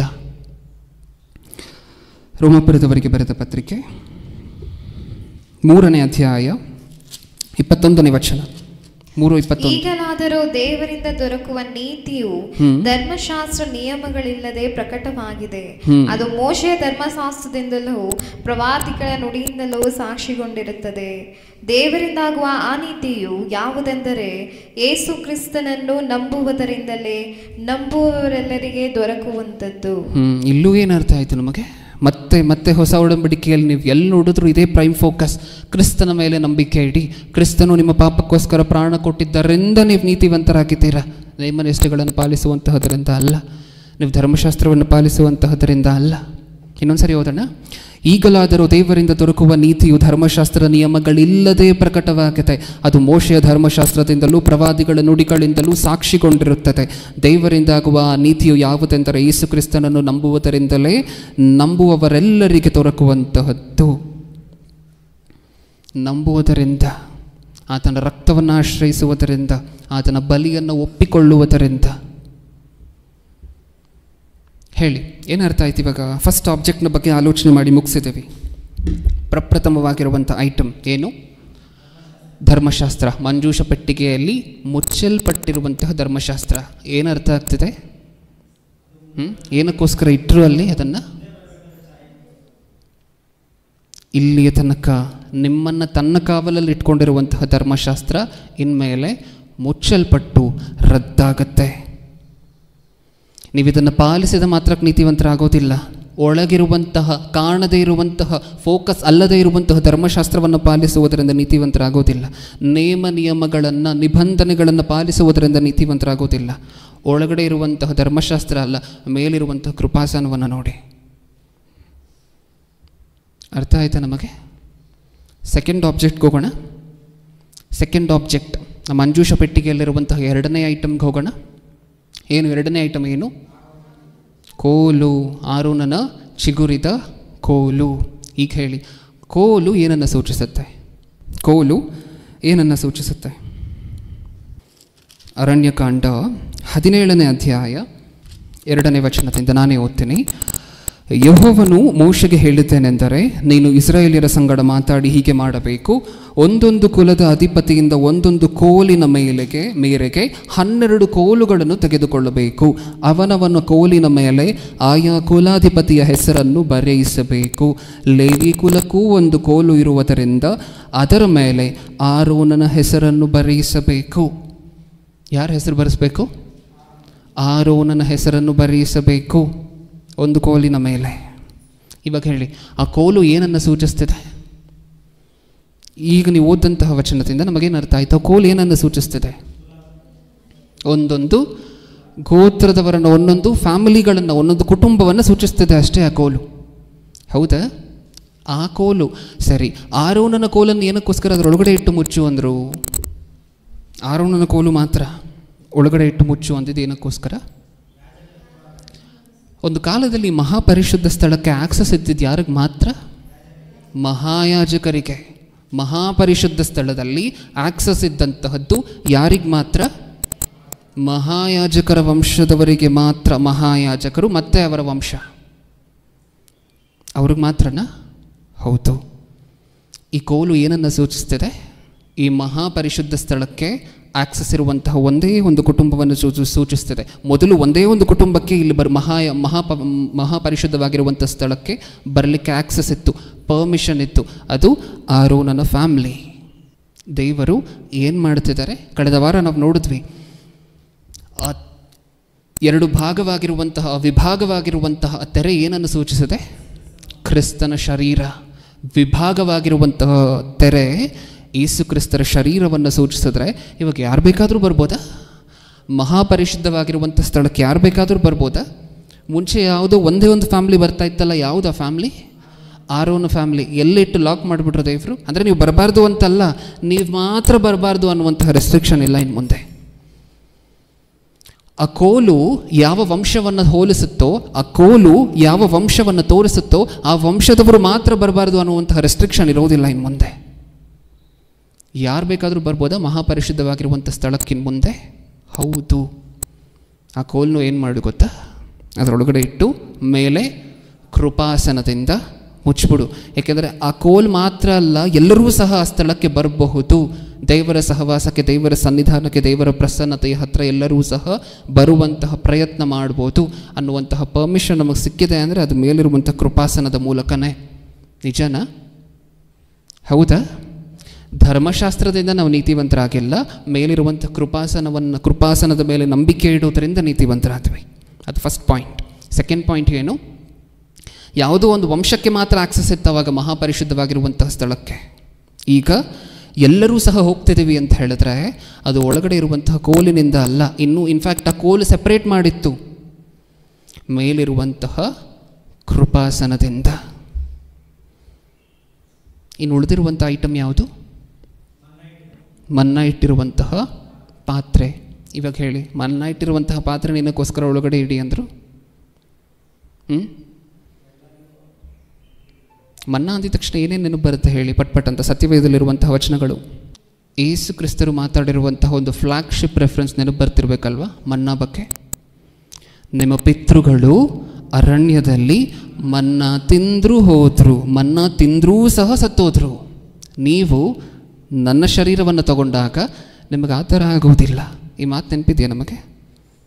ನಿಮ್ಮ ಪಿತೃಗಳು ಅರಣ್ಯದಲ್ಲಿ ಮನ್ನಾ ತಿಂದರೂ ಸತ್ತೋದ್ರು. ಮನ್ನಾ ತಿಂದರೂ ಸತ್ತೋದ್ರು ಅಲ್ಲ, ಮನ್ನಾ ತಿಂದರೂ ಸಹ ಸತ್ತೋದ್ರು. ಮನ್ನಾ ಅವರನ್ನು ಬದುಕಿಸಲಿಕ್ಕೆ ಆಗಲಿಲ್ಲ. ಹಳೆ ಒಡಂಬಡಿಕೆಯಲ್ಲೂ ಸಾಕಷ್ಟನ್ನು ತೋರಿಸಿದ್ದಾರೆ. ಹಳೆ ಒಡಂಬಡಿಕೆಯಲ್ಲಿ ಮತ್ತೆ ಮತ್ತೆ ದೇವರು ಹೇಳ್ತಿದ್ರಲ್ವ, ಆ ಜರ್ನಿಯಲ್ಲಿ ಇಸ್ರಾಯೇಲಿಯರಿಗಿರುವಂತಹ ಒಂದು ದುರ್ಬುದ್ಧಿ ಏನು ಅಂದರೆ, ದೇವರು ಮನ್ನಾ ಕೊಟ್ಟರೆ ಇವತ್ತಿಗೆ ನಾಳೆಗೆ ನಾಳಿದ್ದಕ್ಕೆಲ್ಲ ಎತ್ತಿಟ್ಕೊಳ್ತಿದ್ರಂತೆ. ದೇವರು ಸ್ಟ್ರಿಕ್ಟಾಗಿ ಪಾಸ್ ಮಾಡಿದಂಥ ಆರ್ಡರ್ಸ್ ಏನು ಹೇಳಿ? ಮನ್ನಾ ಸುರಿಸುವುದಕ್ಕಿಂತ ಮುಂಚೆನೇ ದೇವರು ಸ್ಟ್ರಿಕ್ಟಾಗಿ ಪಾಸ್ ಮಾಡಿದಂಥ ಆರ್ಡರ್ಸ್ ಏನು? ಒಂದೇ ದಿನ, ನಾಳೆಗೆ ಕೂಡಿಟ್ಕೊಳ್ಳುವಂತೆ ಇಲ್ಲ ಇಲ್ಲ ಇಲ್ಲ. ಏನಕ್ಕೆ ಅಷ್ಟೊಂದು ಆ ಮನ್ನಾ ಬಗ್ಗೆ ಅಷ್ಟೊಂದು ಸ್ಟ್ರಿಕ್ಟಾಗಿ ಆರ್ಡರ್ಸ್ ಪಾಸ್ ಮಾಡಬೇಕಾ? ನೀವು ಯೋಚನೆ ಮಾಡಿ ನೋಡಿ. ಆ ಮನ್ನಾ ಬಗ್ಗೆ ನಾಳೆ ಕೂಡಿಟ್ಕೊಬಾರ್ದು ಅನ್ನುವಂತಹದನ್ನು ದೇವರು ಮಾತಾಡಬೇಕಾ? ಅಷ್ಟೊಂದು ಸರ್ವಶಕ್ತನಾಗಿರುವಂತಹ ದೇವರು ಮಾತಾಡಬೇಕಾ? ಹಾಗಾದರೆ ಏನೋ ಹೇಳಲಿಕ್ಕೆ ಹೊರಟಿದ್ದಾರೆ, ನಾಳೆ ಕೂಡಿಟ್ಕೊಬಾರ್ದು. ಕೂಡಿಟ್ಕೊಂಡ್ರೂ ಏನಾಗುತ್ತಂತೆ? ಆ ಮನ್ನಾ ಕೆಟ್ಟೋಗುತ್ತೆ. ದೇವರದು ಕೊಟ್ಟಿರುವಂಥ ಕ್ಯಾರೆಕ್ಟರಿಸ್ಟಿಕ್ಸನ್ನು ಒಂದು ಸಾರಿ ನೋಡಿ. ಆ ಮನ್ನಾ ನೀವು ಕೂಡಿಟ್ಕೊಂಡ್ರೂ ನಾಳೆ ಕೆಟ್ಟೋಗುತ್ತಂತೆ. ಏನು ತೋರಿಸ್ಬೇಕು ಅಂತ ಅಂದ್ಕೊಂಡಿದ್ದಾರೆ ದೇವರು? ಅಲ್ಲಿ ನೋಡಿದ್ರೆ ಕೂಡಿಟ್ಕೊಂಡ್ರೂ ಕೆಟ್ಟೋಗ್ತಿದೆ ಮನ್ನಾ. ಹೊಸ ಒಡಂಬಡಿಕೆಯಲ್ಲಿ ನೋಡಿದ್ರೆ ಯೇಸು ಕ್ರಿಸ್ತರು ಆ ಮನ್ನಾ ತಿಂದರೂ ಸಹ ಸತ್ತೋದ್ರು ನಿಮ್ಮ ಪಿತೃಗಳು. ಆ ಮನ್ನಾ ಕೈಯಲ್ಲಿ ನಿಮ್ಮನ್ನು ಬದುಕಿಸುವಂತಹ ಶಕ್ತಿ ಇಲ್ಲ, ನಿಮಗೆ ನಿತ್ಯ ಜೀವ ಕೊಡುವಂತಹ ಶಕ್ತಿ ಇಲ್ಲ. ಏನು ಅರ್ಥ ಆಗ್ತಿದೆ ನಮಗಿದ್ರಿಂದ? ನೀವು ಬದುಕುವಂತಹದ್ದು, ಜೀವಿಸುವಂತಹದ್ದು, ಪವಿತ್ರ ಸ್ಥಾನಕ್ಕೆ ಬಂದಿರುವಂತಹದ್ದು ಈ ಲೋಕಕ್ಕೆ ಸಂಬಂಧಪಟ್ಟಿರುವಂತಹ ಪೋಷಣೆ, ಪಾಲನೆ, ಆಹಾರದಿಂದಲ್ಲ. ಪರಲೋಕಕ್ಕೆ ಸಂಬಂಧಪಟ್ಟಿರುವಂತಹ ಆತ್ಮೀಯ ಆಹಾರಕ್ಕೆ ಸಂಬಂಧಪಟ್ಟಿರುವಂತಹ ಮೇಲಿರುವಂತಹ ಕೃಪಾಸನದ ಮೂಲಕ ನೀವು ಬದುಕಿರುವಂತಹದ್ದು ಒಳಗಡೆ ಇರುವಂತಹ ಮನ್ನಾಯಿಂದ ಅಲ್ಲ. ಈ ಮನ್ನಾ ಅಳೆದು ಹೋಗುತ್ತೆ, ಈ ಮನ್ನಾ ಕೆಟ್ಟು ಹೋಗುತ್ತೆ. ಮೇಲಿರುವಂಥ ಕೃಪಾಸನದಿಂದ ಶಾಶ್ವತವಾಗಿ ಬದುಕಿರ್ತೀರ ನೀವು. ಆ ಮನ್ನಾಗೆ ಯಾವ ಶಕ್ತಿ ಇಲ್ಲ, ನಿಮಗೆ ನಿತ್ಯ ಜೀವ ಕೊಡುವಂಥ ಶಕ್ತಿ ಇಲ್ಲ, ನಿಮ್ಮನ್ನು ಶಾಶ್ವತವಾಗಿ ಬದುಕಿಸುವಂತಹ ಶಕ್ತಿ ಇಲ್ಲ. ಇವತ್ತಿಗೆ ಬದುಕಿಸುತ್ತೆ, ನಾಳೆ ಕೆಟ್ಟೋಗುತ್ತೆ. ಇವತ್ತಿಗೆ ಬದುಕಿಸುತ್ತೆ, ನಾಳೆಗೆ ಕೆಟ್ಟು ಹೋಗುತ್ತೆ, ಕೆಟ್ಟು ಹೋಗುತ್ತೆ. ಈಗ 3 ಐಟಮ್ಗಳನ್ನು ಸೇರಿಸಿ ಹೇಳಿ ನನಗೆ. ಆ 3 ಐಟಮ್ಗಳನ್ನು ನೋಡಿದಾಗ ನಿಮಗೇನು ಅರ್ಥ ಆಗ್ತದೆ? ತಾತ್ಕಾಲಿಕವಾಗಿರುವಂತಹ ಐಟಮ್ಗಳು ಅಂತ ಅರ್ಥ ಆಗ್ತಿಲ್ವಾ? ತಾತ್ಕಾಲಿಕವಾಗಿರುವಂತಹ ವಸ್ತುಗಳು ಅಂತ ಗೊತ್ತಾಗ್ತಿದೆಯಾ? ಆ 3 ಸಹ ಒಳಗಡೆ ದೇವರು ಒಳಗಡೆ ಇಟ್ಟು ಮುಚ್ಚು ಅಂತ ಹೇಳಿದಂತಹ ಆ 3 ಐಟಮ್ಗಳು ಸಹ ತಾತ್ಕಾಲಿಕವಾಗಿರುವಂಥವುಗಳೇನ, ಟೆಂಪ್ರರಿ ಆಗಿರುವಂಥ ಐಟಮ್ಗಳೇನ, ನಿಜಾನ? ಮೊಟ್ಟ ಮೊದಲು ಧರ್ಮಶಾಸ್ತ್ರ ಈಗಿಲ್ಲ. ಒಂದು ಕಾಲದಲ್ಲಿ ಆರೋನನ ವಂಶದವರಿಗೆ ಮಾತ್ರ ಇದ್ದಂತಹ ಆಕ್ಸೆಸ್ ಈಗಿಲ್ಲ, ಎಲ್ಲರೂ ಸಹ ಹೋಗ್ಬೋದು. ಥರ್ಡ್, ಈಗ ನಾವು ಆಲೋಚನೆ ಮಾಡೋದಲ್ವ, ಮನ್ನಾ ಇರುವಂತಹ ಪಾತ್ರೆ. ಒಂದು ಕಾಲದಲ್ಲಿ ಮನ್ನಾ ಕೊಟ್ಟಂತಹದ್ದು ಇವತ್ತು ಮಾತ್ರ ಬದುಕಲಿಕ್ಕೆ, ಶಾಶ್ವತವಾಗಿ ಬದುಕಿಸ್ಲಿಕ್ಕೆ ಅದಕ್ಕಿಲ್ಲ, ಪವರ್ ಇಲ್ಲ, ಆ ಶಕ್ತಿ ಅದಕ್ಕಿಲ್ಲ. ಶಾಶ್ವತವಾಗಿ ಬದುಕಿಸುವಂತಹದ್ದು ಮೇಲಿರುವಂತಹ ಕೃಪಾಸನ, ಒಳಗಿರುವಂತಹ ಮನ್ನಾ ಅಲ್ಲ. ಅದಕ್ಕೆ ದೇವರು ಕೃಪಾಸನ ಎಲ್ಲರಿಗೂ ಕಾಣಬೇಕು. ಇದನ್ನೆಲ್ಲ ಕೆಳಗಡೆ ಇಟ್ಟು ಮೇಲೆ ಲಿಡ್ ಮುಚ್ತಿರಲ್ವ, ಅದಕ್ಕೆ ಹೆಸರು ಕೃಪಾಸನ. ಚೊಕ್ಕ ಬಂಗಾರದಿಂದ ಮಾಡಿರ್ಬೇಕು ಅದನ್ನು. ಏನು ಅರ್ಥ ಆಯ್ತು ಇದನ್ನೆಲ್ಲ ನೋಡಿದಾಗ ನಮಗೆ? ಯೇಸು ಕ್ರಿಸ್ತರ ಇಂಪಾರ್ಟೆನ್ಸ್ ಏನಾದರೂ ಅರ್ಥ ಆಗ್ತಿದೆಯಾ ನಮ್ಮ ಜೀವನದಲ್ಲಿ? ಯೇಸು ಕ್ರಿಸ್ತರ ಇಂಪಾರ್ಟೆನ್ಸ್ ಅರ್ಥ ಆಗ್ತಿದೆಯಾ? ಮಾತಾಡೋಣ ಯೇಸು ಕ್ರಿಸ್ತರ ಬಗ್ಗೆ ಲಾಸ್ಟ್ 15 ಮಿನಿಟ್ಸ್ ಮಾತಾಡೋಣ. ಇಷ್ಟಕ್ಕೂ ಇನ್ನೊಂದು ಪಾರ್ಟ್ ಇದೆಯಲ್ವ, ಪೆಂಡಿಂಗು. ನೀವು ಹೇಳಿ, ಪೆಂಡಿಂಗ್ ಇರುವಂತಹ ಪಾರ್ಟ್ ಏನು ಅಂತ? ಒಳಗಡೆ ಇರುವಂತಹ 3 ಐಟಮ್ಗಳನ್ನು ಮುಗಿಸಿದ್ವಿ. ಅದರ ಮೇಲಿರುವಂಥ ಕೃಪಾಸನ ಯಾರು ಅಂತ ಹೇಳಿ ನೋಡಿದ್ವಿ. ಅದರ ಮೇಲೆ ಮತ್ತೆ ಏನು ಇರಬೇಕು ಅಂತ ಹೇಳಿದ್ರಲ್ವ ದೇವರು? ಏನು? ಕೆರೂಬಿಯರು. ಇಷ್ಟಕ್ಕೂ ಈ ಕೆರೂಬಿಯರು ಅನ್ನುವಂತಹ ದೇವದೂತರು, ಕೆರೂಬಿಯರು ಅನ್ನುವಂಥ ಹೆಸರು ಕೇಳಿದ ತಕ್ಷಣ ಸತ್ಯವೇದದಲ್ಲಿ ಯಾವ ಘಟನೆ ನೆನಪು ಬರುತ್ತೆ ನಮಗೆ? 2 ಥರ ಮರ ಇತ್ತಂತೆ ಏದೆನ್ ತೋಟದಲ್ಲಿ. ಒಂದು ಒಳ್ಳೆಯದರ ಕೆಟ್ಟದ್ದರ ಅರುವನ್ನು ಹುಟ್ಟಿಸುವಂತಹ ಮರ, ಇನ್ನೊಂದು ಯಾವುದು? ಜೀವವೃಕ್ಷ. ಆದಮ ತಿಂದಂತಹ ಮರದ ಹಣ್ಣು ಯಾವುದು? ಒಳ್ಳೆಯದರ ಕೆಟ್ಟದ್ದರ ಅರುವನ್ನು ಹುಟ್ಟಿಸುವಂತಹ ಮರದ ಹಣ್ಣು. ದೇವರು ತಿನ್ನಬೇಡ ಅಂತ ಹೇಳಿದರು ಆ ಮರದ ಹಣ್ಣನ್ನು. ಅದನ್ನು ತಿಂದ ನಂತರ ಇವ್ರಿಗೇನಾಯ್ತಂತೆ? ಒಂದು ಮಾತಲ್ಲಿ ಹೇಳಿ, ಏನಾಯಿತು? ಅದನ್ನು ತಿಂದ ನಂತರ ಅವ್ರಿಗೇನಾಯಿತು? ಅದನ್ನು ತಿನ್ನಬಾರ್ದು ಅಂತ ಏನಕ್ಕೋಸ್ಕರ ಹೇಳಿದರು ದೇವರು? ನಿಮಗೆ ಏನಾಗುತ್ತೆ ಅಂತ ಹೇಳಿದರು? ಸಾವು ಬರುತ್ತೆ, ಸತ್ತೋಗ್ತೀರ. ಈಗ ಮರಣ ಇರುವಂತಹ ಇವ್ರಿಗೆ ಮರಣ ಈಗಾಗಲೇ ಬಂದಿದೆ. ಇವ್ರು ಹೋಗಿ ಮತ್ತೆ ಜೀವವೃಕ್ಷವನ್ನು ತಿಂದು ಮತ್ತೆ ನಿತ್ಯವೂ ಸಹ ಬದುಕುವಂಥವ್ರು ಆಗೋಗ್ತಾರೇನೋ ಅಂತ ದೇವರು ಈ ಜೀವವೃಕ್ಷವನ್ನು ಕಾಯಲಿಕ್ಕೆ ದೂತರನ್ನು ಇಡ್ತಾರೆ. ಆ ದೂತರ ಹೆಸರು ಸಹ ಕೆರೂಬಿಯರೇ. ಆದಿಕಾಂಡ 3ನೇ ಅಧ್ಯಾಯ 2ರಿಂದ ಓದೋಣ. 3:22. ಮತ್ತು ಯೆಹೋವ ದೇವರು, ಈ ಮನುಷ್ಯನು ಒಳ್ಳೆಯದರ ಕೆಟ್ಟದರ ಭೇದವನ್ನರಿತು ನಮ್ಮಲ್ಲಿ ಒಬ್ಬನಂತಾದರಲ್ಲ, ಇದರಿಂದ ಇವನು ಕೈ ಚಾಚಿ ಜೀವವೃಕ್ಷದ ಫಲವನ್ನೂ ಸಹ ತೆಗೆದು ತಿಂದು ಶಾಶ್ವತವಾಗಿ ಬದುಕುವವನಾಗಬಾರದು ಅಂದುಕೊಂಡು ಅವನು ಉತ್ಪತ್ತಿಯಾದ ಭೂಮಿಯನ್ನೇ ವ್ಯವಸಾಯ ಮಾಡುವುದಕ್ಕಾಗಿ ಅವನನ್ನು ಏದೆನ್ ತೋಟದಿಂದ ಹೊರಡಿಸಿಬಿಟ್ಟನು. 24ನೇ ವಚನ. ಅದಲ್ಲದೆ ಜೀವವೃಕ್ಷಕ್ಕೆ ಹೋಗುವ ದಾರಿಯನ್ನು ಕಾಯುವುದಕ್ಕೆ ಆತನು ಏದೆನ್ ವನದ ಪೂರ್ವ ದಿಕ್ಕಿನಲ್ಲಿ ಕೆರೂಬಿಯರನ್ನು ದಗದಗನೆ ಪ್ರಜ್ವಲಿಸ ಸುತ್ತುವ ಕತ್ತಿಯನ್ನು ಇರಿಸಿದನು. ಈ ಕೆರೂಬಿಯರು ಎಲ್ಲಿದ್ದರು? ಕೆಲವು ಸಾರಿ ಮಾತ್ರ ದೇವರು ಈ ಕೆರೂಬಿಯರ ಬಳಕೆ ಮಾಡ್ತಾರೆ. ದೈವದೂತರಲ್ಲಿ ಬೇರೆ ಬೇರೆ ವಿಧವಾಗಿರುವಂತಹ ದೇವದೂತರಿದ್ದಾರೆ ಗೊತ್ತಾ ನಮಗೆ? ಸೆರಾಫಿಯರು, ಕೆರೂಬಿಯರು, ಸಾಕಷ್ಟು ಕ್ಯಾಟಗರಿಗಳನ್ನು. ಇವತ್ತಾದರೂ ಒಂದು ಸಬ್ಜೆಕ್ಟನ್ನು ಮಾತಾಡ್ಕೊಳ್ಳೋಣ. ಬರೀ ದೇವದೂತರಲ್ಲಿ ಎಷ್ಟು ಕ್ಯಾಟಗರಿ, ಒಂದೊಂದು ಕ್ಯಾಟಗರಿಗಿರುವಂಥ ಕೆಲಸ ಏನು ಅಂತ. ಸದ್ಯಕ್ಕೆ ಕೆರೂಬಿಯರ ಬಗ್ಗೆ ಆಲೋಚನೆ ಮಾಡಿ ನೋಡ್ತಿದ್ದೀವಲ್ವ? ಅಲ್ಲೊಂದು ಮರದ ಹಣ್ಣಿತ್ತಂತೆ. ಆ ಮರದ ಹೆಸರು ಜೀವವೃಕ್ಷ. ಆ ಮರದ ಹಣ್ಣನ್ನು ತೊಗೊಂಡು ತಿಂದರೆ ಮತ್ತೆ ಆದಮವ ಏನಾಗ್ತಾರಂತೆ? ಈಗಾಗಲೇ ಸಾವು ಬಂದಿರುವಂಥ ಆದಮವರು, ಅಂದರೆ ಕೆಲವು ವರ್ಷಗಳಾದ ನಂತರ ಹೊರಟೋಗ್ತಾರೆ. ಆ ರೀತಿಯಾಗಿರುವಂಥ ಆಯುಷ್ಕಾಲ ಹೊಂದಿರುವಂಥ ಆದಮವರು ಆ ಹಣ್ಣನ್ನು ತಿಂದರೆ ಮತ್ತೆ ಏನಾಗ್ತಾರೆ? ನಿತ್ಯವೂ ಬದುಕ್ತಾರೆ. ಆ ನಿತ್ಯವೂ ಬದುಕುವಂತಹ ಜೀವದ ಹೆಸರೇನು? ನಿತ್ಯವೂ ಬದುಕುವಂತಹ ಜೀವದ ಹೆಸರೇನು? ನಿತ್ಯ ಜೀವ. ನಿತ್ಯ ಜೀವಕ್ಕೆ ಸೆಕ್ಯೂರಿಟಿ ಗಾರ್ಡ್ಸ್ ಯಾರು? ಕೆರೂಬಿಯರು. ಇನ್ನೊಂದು ಸಾರಿ ಹೇಳಿ, ನಿತ್ಯ ಜೀವಕ್ಕೆ ಸೆಕ್ಯೂರಿಟಿ ಗಾರ್ಡ್ಸ್ ಯಾರು? ಕೆರೂಬಿಯರು. ಇವಾಗ ಮತ್ತೆ ಇಲ್ಲಿಗೆ ಬರೋಣ, ಪ್ರತ್ಯಕ್ಷ ಗುಡಾರಕ್ಕೆ. ಆ ಕೃಪಾಸನದ ಮೇಲೆ ಯಾರಿದ್ದಾರೆ? ಕೆರೂಬಿಯರು. ಏನನ್ನು ಕಾಯ್ತಿದ್ದಾರೆ? ಕೆರೂಬಿಯರಿದ್ದಾರೆ ಅಂದರೆ ಅದಕ್ಕೆ ಅರ್ಥ ಏನು? ನಿತ್ಯ ಜೀವ ಆ ಸ್ಥಳದಲ್ಲಿದೆ. ಅದಕ್ಕೆ ದೇವರು ಆ ಕೆರೂಬಿಯರ ಮಧ್ಯದಿಂದ ನಾನು ನಿಮ್ಮ ಜೊತೆ ಮಾತಾಡ್ತೇನೆ. ದೇವರು ವಾಸ ಮಾಡುವಂಥ ಸ್ಥಳದ ಹೆಸರೇನು? ದೇವರು ಎಲ್ಲಿ ವಾಸ ಮಾಡ್ತಾರಂತ ಗೊತ್ತಿಲ್ವ ನಮಗೆ? ದೇವರು ವಾಸ ಮಾಡುವಂಥ ಸ್ಥಳ ಯಾವುದು? ನಾವು ಪ್ರಾರ್ಥನೆ ಮಾಡುವಾಗ ಏನಂತ ಕರಿತೀವಿ ದೇವರನ್ನು? ಪರಲೋಕದಲ್ಲಿರುವ ನಮ್ಮ ತಂದೆಯೇ. ದೇವರು ವಾಸ ಮಾಡುವಂಥ ಸ್ಥಳದ ಹೆಸರೇನು? ಪರಲೋಕ. ಅಂದರೆ ನಿತ್ಯ ಜೀವನೇನಾ? ಪರಲೋಕ ಅಂದರೆ ನಿತ್ಯ ಜೀವನೇನಾ? ಅದಕ್ಕೆ ಸೆಕ್ಯೂರಿಟಿ ಯಾರು? ಕೆರೂಬಿಯರು. ಎಲ್ಲಿದ್ದರೂ ಸಹ ನಾವು ಅರ್ಥ ಮಾಡ್ಕೊಬೇಕಾಗಿರುವಂತಹದ್ದು ಒಂದೇ, ನಿತ್ಯ ಜೀವಕ್ಕೆ ಸಂಬಂಧಪಟ್ಟಿರುವಂಥ ಅರೇಂಜ್ಮೆಂಟ್ಸನ್ನು ಸೇಫ್ ಗಾರ್ಡ್ ಮಾಡ್ತಿದ್ದಾರೆ.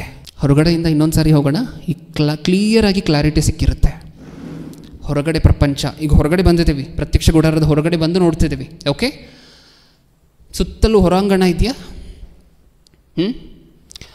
ಹೊರಗಡೆ ಒಂದು ಗುಡಾರದ ಥರ ಒಂದು ಟೆಂಟ್ ಇದೆಯಾ? ಬೌಂಡ್ರಿ ಇದೆಯಾ ಅದಕ್ಕೆ?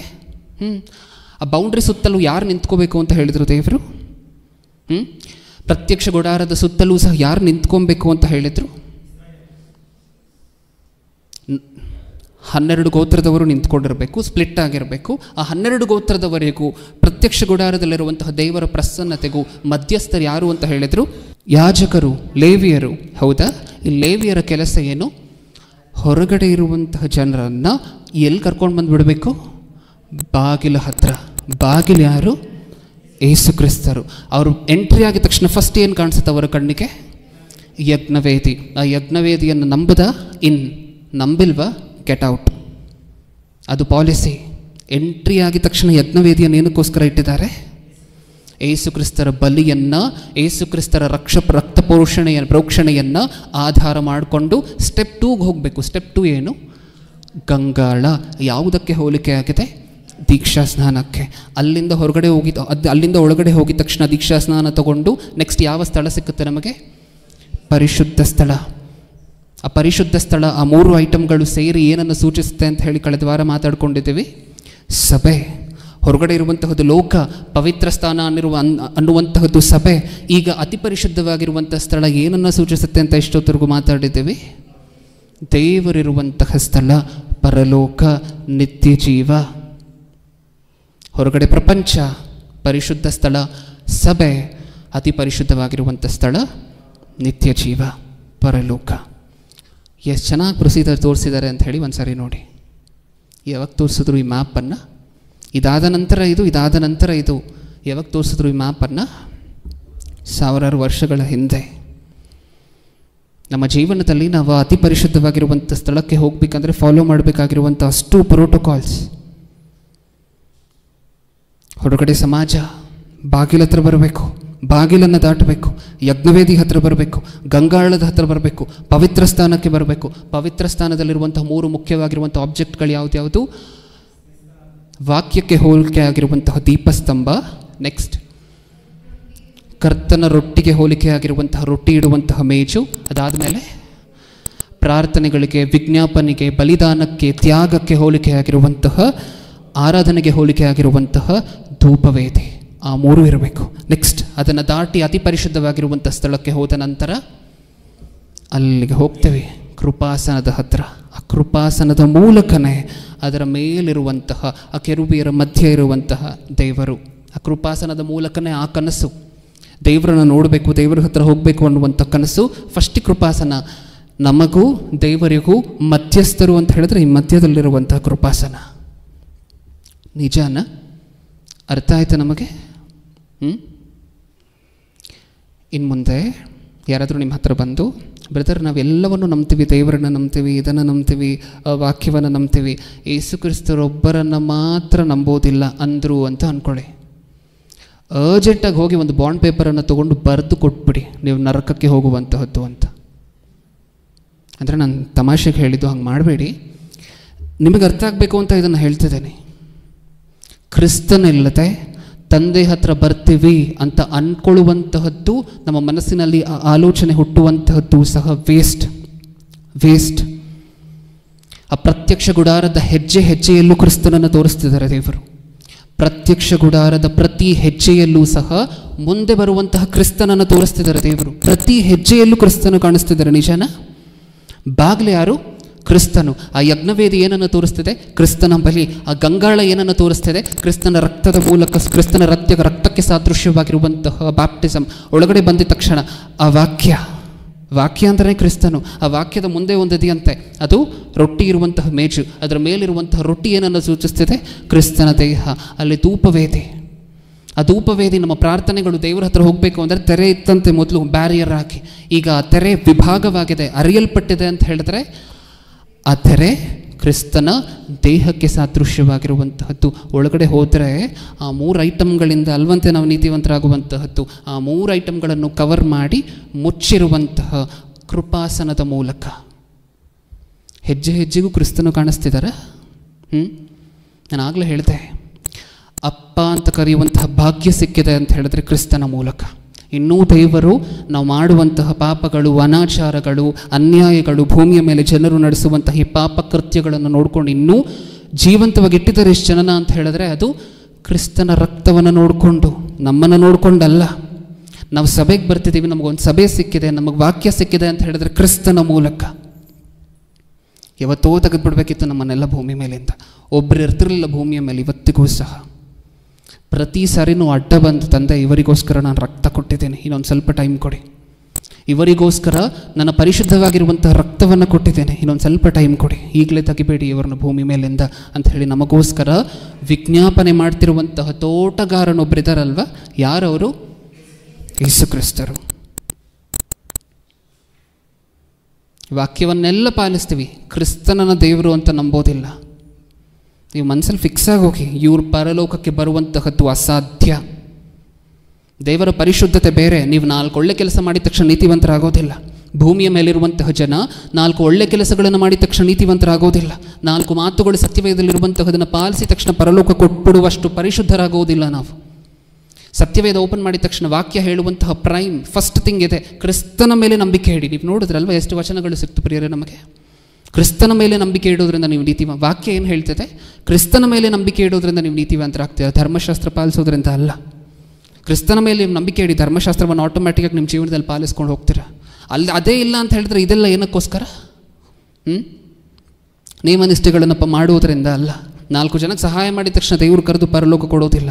ಫಸ್ಟ್ ಕ್ರಿಸ್ತನು, ಅದರ ಮೇಲೆ ಕ್ರಿಸ್ತನ ಮೇಲೆ ನಂಬಿಕೆ, ಯೇಸು ಕ್ರಿಸ್ತರ ರಕ್ತವನ್ನು ಆಶ್ರಯಿಸಿ ಆಮೇಲೆ ಉಳಿದಂಥ ಈ ಕೆಲಸಗಳನ್ನೆಲ್ಲ ಮಾಡ್ತಾ ಬಂದರೆ ಆಗ ಅತಿ ಪರಿಶುದ್ಧವಾಗಿರುವಂಥ ಸ್ಥಳ ನಮಗೆ.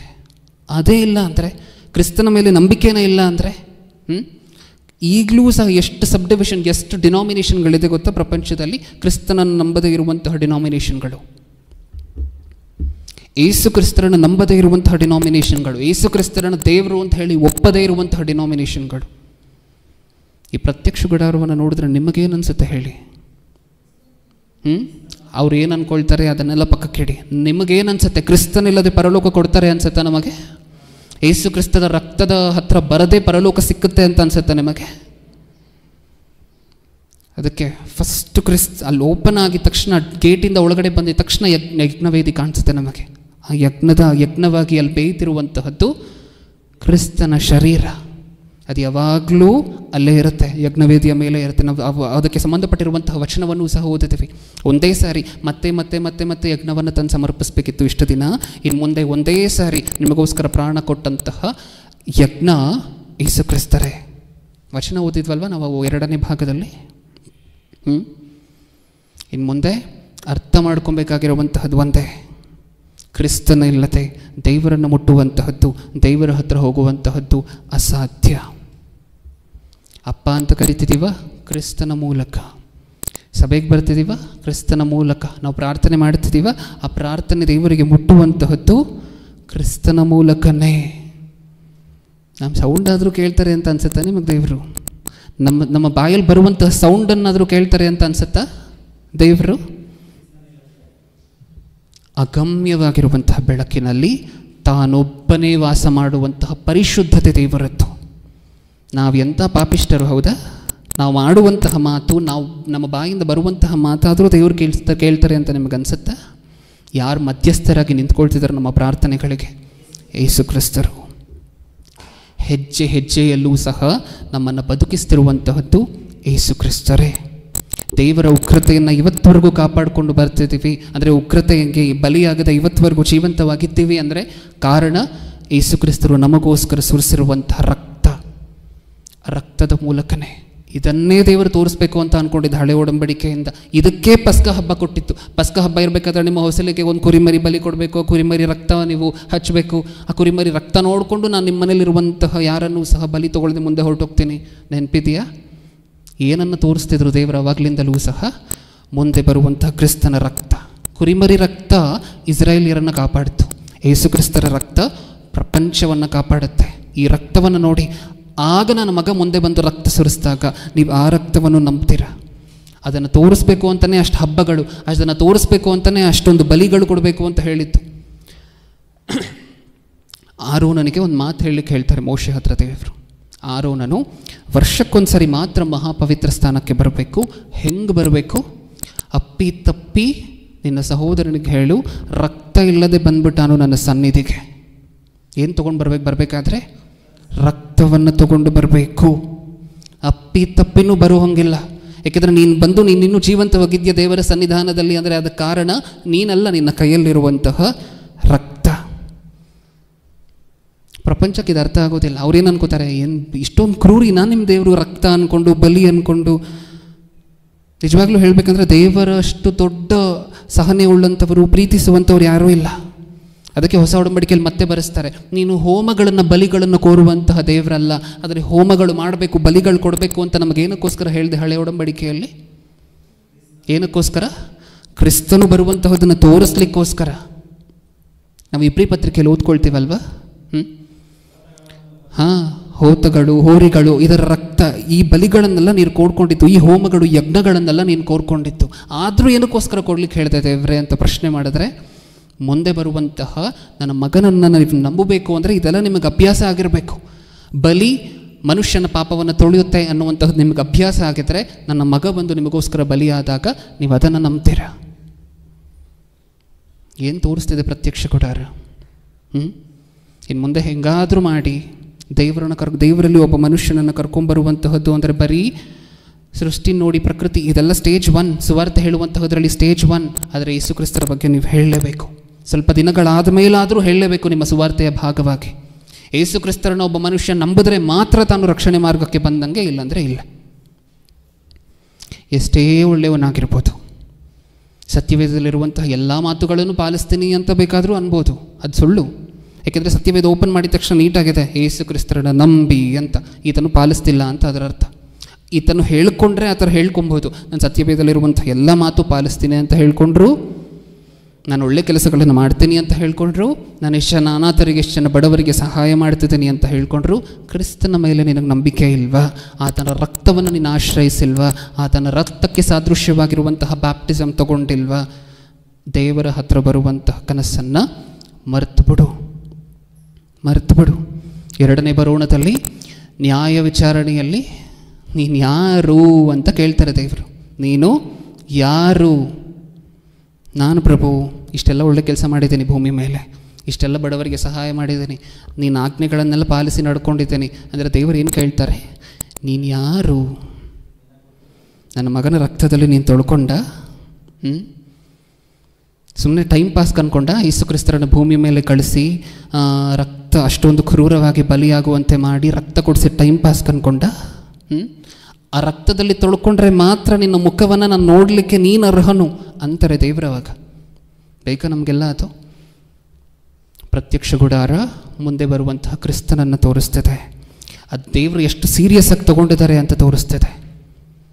ಇನ್ನು ಮುಂದೆ ಕ್ರಿಸ್ತನಿಗೆ, ಯೇಸು ಕ್ರಿಸ್ತರು ನಮಗೋಸ್ಕರ ಕೊಟ್ಟಂತಹ ಈ ಪ್ರಾಣ ತ್ಯಾಗಕ್ಕೆ ಘನವನ್ನು ಸಲ್ಲಿಸ್ತೀವ?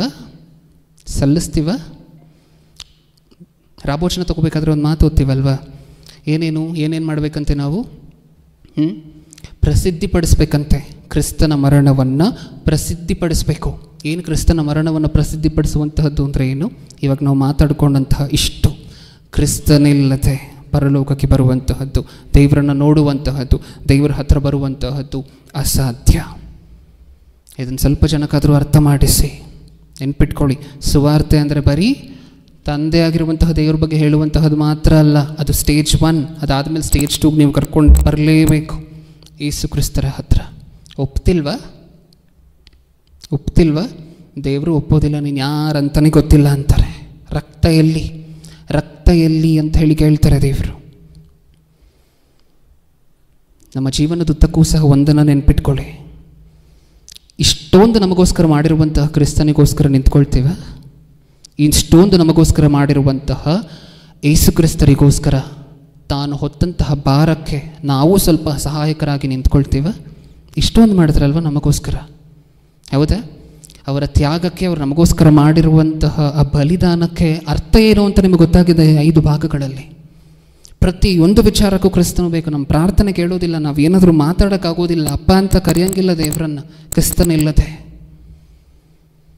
ಇಷ್ಟೊಂದು ಮಾಡಿದಾರಲ್ವ, ನಾವು ಕ್ರಿಸ್ತನಿಗೋಸ್ಕರ ಇನ್ನು ಮುಂದೆ ನಿಂತ್ಕೊಳ್ತೀವ ಸಹಾಯಕರಾಗಿ. ಅದಕ್ಕೆ ಹೆಗಲು ಕೊಟ್ಟು. ತುಂಬ ಜನ ಪ್ರಪಂಚದಲ್ಲಿ ಕ್ರೈಸ್ತರು ಅಂತ ಹೇಳ್ಕೊಳ್ಲಿಕ್ಕೆ ನಾನು ಬೇರೆ ವಿಚಾರದಲ್ಲೆಲ್ಲ ಅಲ್ಲ, ಕ್ರಿಸ್ತನ ಹೆಸರು, ನೀವು ಇನ್ನೊಂದು ಕೆಲಸ ಮಾಡ್ತಿದ್ದೀರಾ ಅಥವಾ ಇನ್ನೊಂದು ಸ್ಥಳಕ್ಕೆ ಹೋಗ್ತೀರಾ. ಸಾಕಷ್ಟು ಜನ ಕ್ರಿಸ್ಟಿಯನ್ ಅಂತ ಹೇಳ್ಕೊಂಡ್ರೂ ಸಹ ನಾನಾಗಲೇ ಹೇಳಿದೆ, ಕ್ರಿಸ್ಟಿಯನ್ ಅಂತ ಹೇಳ್ಕೊಂಡ್ರು ಕ್ರಿಸ್ತನನ್ನು ನಂಬದೇ ಇರುವಂಥವ್ರು ಒಂದು ಪಕ್ಷದಲ್ಲಾದರೆ, ಕ್ರಿಸ್ತನನ್ನು ಮುಚ್ಚಿಟ್ಕೊಳ್ಳುವಂಥವ್ರು ಪಕ್ಕದಲ್ಲಿ ಯಾರಾದರೂ ಸಿಕ್ಕಿದ್ರೂ ಸಹ ಅವಕಾಶ ಇದ್ದರೂ ಕ್ರಿಸ್ತನ ಬಗ್ಗೆ ಹೇಳದೇ ಇರುವಂಥವ್ರು ಎಷ್ಟು ಜನ ಇದ್ದಾರೆ ಗೊತ್ತಾ ಪ್ರಪಂಚದಲ್ಲಿ? ಅವಕಾಶ ಸಿಕ್ಕಿದ್ರೂ ಕ್ರಿಸ್ತನ ಬಗ್ಗೆ ಹೇಳದೇ ಇರುವಂಥವ್ರು, ಇವ್ರು ಹೆಂಗೋ ಅರ್ಥ ಮಾಡಿಕೊಂಡ್ರೆ, ಇವ್ರು ತಪ್ಪಾಗಿ ತಿಳ್ಕೊಂಡ್ರೆ.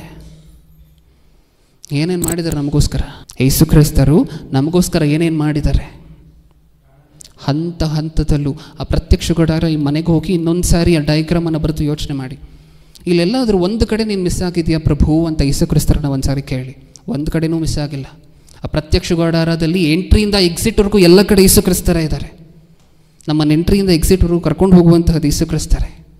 ಪ್ರತಿ ಹೆಜ್ಜೆಯಲ್ಲೂ ಸಹ. ಇಲ್ಲಾಂದರೆ ಫಸ್ಟ್ ಸ್ಟೆಪ್ಪು ಇಡ್ಲಿಕ್ಕೆ ಅರ್ಹರಲ್ಲ, ಗೊತ್ತಾ? ನಾವು ಆ ಪ್ರತ್ಯಕ್ಷ ಗುಡಾರದಲ್ಲಿ ಫಸ್ಟ್ ಸ್ಟೆಪ್ ಇಡಲಿಕ್ಕೂ ಅರ್ಹರಲ್ಲ. ಆ ಬಾಗಿಲ ಹತ್ರ ಬರಲಿಕ್ಕೂ ಅರ್ಹತೆ ಇಲ್ಲದೆ ಇರುವಂಥವ್ರು ನಾವು. ಅವರು ಬಲಿಯಾಗಿ ನಮ್ಮ ಕೈ ಹಿಡ್ಕೊಂಡು ಒಳಗಡೆ ಕರ್ಕೊಂಡು ಹೋಗುವಂತಹ ಪ್ರೀತಿ ಏನು? ಒಂದು ಸಾರಿ ಯೋಚನೆ ಮಾಡಿ. ಹೊರಗಡೆ ಇರುವಂತಹ ಪ್ರಪಂಚ, ಒಳಗಡೆ ಇರುವಂತಹ ಸಹವಾಸ, ಅದರೊಳಗಡೆ ಇರುವಂತಹ ಅತಿ ಪರಿಶುದ್ಧವಾಗಿರುವಂಥ ಸ್ಥಳ. ಈ ಮ್ಯಾಪ್ ನಿಮ್ಮ ಕೈಯಲ್ಲಿ ಸಿಕ್ಕಿದೆ. ಈ ಮ್ಯಾಪನ್ನು ಚೆನ್ನಾಗಿ ಉಪಯೋಗ ಮಾಡಿಕೊಂಡು ಅದನ್ನು ಫಾಲೋ ಮಾಡ್ತಾ, ಕಳೆದ ವಾರ ಸಭೆ ಅನ್ನುವಂತಹ ವಿಚಾರದಲ್ಲಿ ರಾಮೋಣ್ಣ ಮಾತಾಡಿರುವಂತಹ ಆ ಸಂದೇಶವನ್ನು ದಯವಿಟ್ಟು ಆ್ಯಡ್ ಮಾಡಿಕೊಳ್ಳಿ. ಯಾಕೆಂದರೆ ಸಾಕಷ್ಟು ಜನರ ಮನಸ್ಸಿನಲ್ಲಿ ತಪ್ಪು ಕಲ್ಪನೆಗಳಿರುತ್ತೆ. ಭಾನುವಾರ ಮಾತ್ರ ಮಾಡಬೇಕು. ಕಳೆದ ವಾರ ನಾವು ಆಲೋಚನೆ ಮಾಡಿದ್ವಿ, ಸಂಘ ಸಹವಾಸ ಅನ್ನುವಂತಹದ್ದು ಇಂಪಾರ್ಟೆಂಟ್ ಅಂತ ಮಾತಾಡ್ಕೊಂಡ್ವಿ. ಅದು ಫ್ರೀಕ್ವೆಂಟ್ ಆಗಿರಬೇಕು, ವರ್ಷಕ್ಕೊಂದು ಸರಿ ಅಲ್ಲ, ಫ್ರೀಕ್ವೆಂಟ್ ಆಗಿರಬೇಕು, ಶಾರ್ಟ್ ಇಂಟರ್ವಲ್ಸಲ್ಲಿರಬೇಕು ಅಂತ ಹೇಳಿ ಮಾತಾಡ್ಕೊಂಡ್ವಿ. ಅದರ ಅರ್ಥ ಭಾನುವಾರ ಮಾತ್ರ ಮಾಡಬೇಕು, ಬೇರೆ ಯಾವುದಿನ ಮಾಡಿದ್ರು ಪಾಪ ಅನ್ನುವಂತಹದ್ದಲ್ಲ. ಯಾಕೆಂದರೆ ಸಾಕಷ್ಟು ಜನ ಯೂಟ್ಯೂಬ್ ಮೂಲಕ ಈಗಾಗಲೇ ಅದನ್ನು ತಪ್ಪಾಗಿ ಅರ್ಥ ಮಾಡ್ಕೊಂಡಿದ್ದಾರೆ ಅಂತ ಹೇಳಿ ಕೇಳ್ಪಟ್ಟಿದ್ದೇವೆ. ಅದಕ್ಕೆ ಅರ್ಥ ಇಷ್ಟೇ, ಸಂಘ ಸಹವಾಸ ಬಹಳ ಇಂಪಾರ್ಟೆಂಟ್.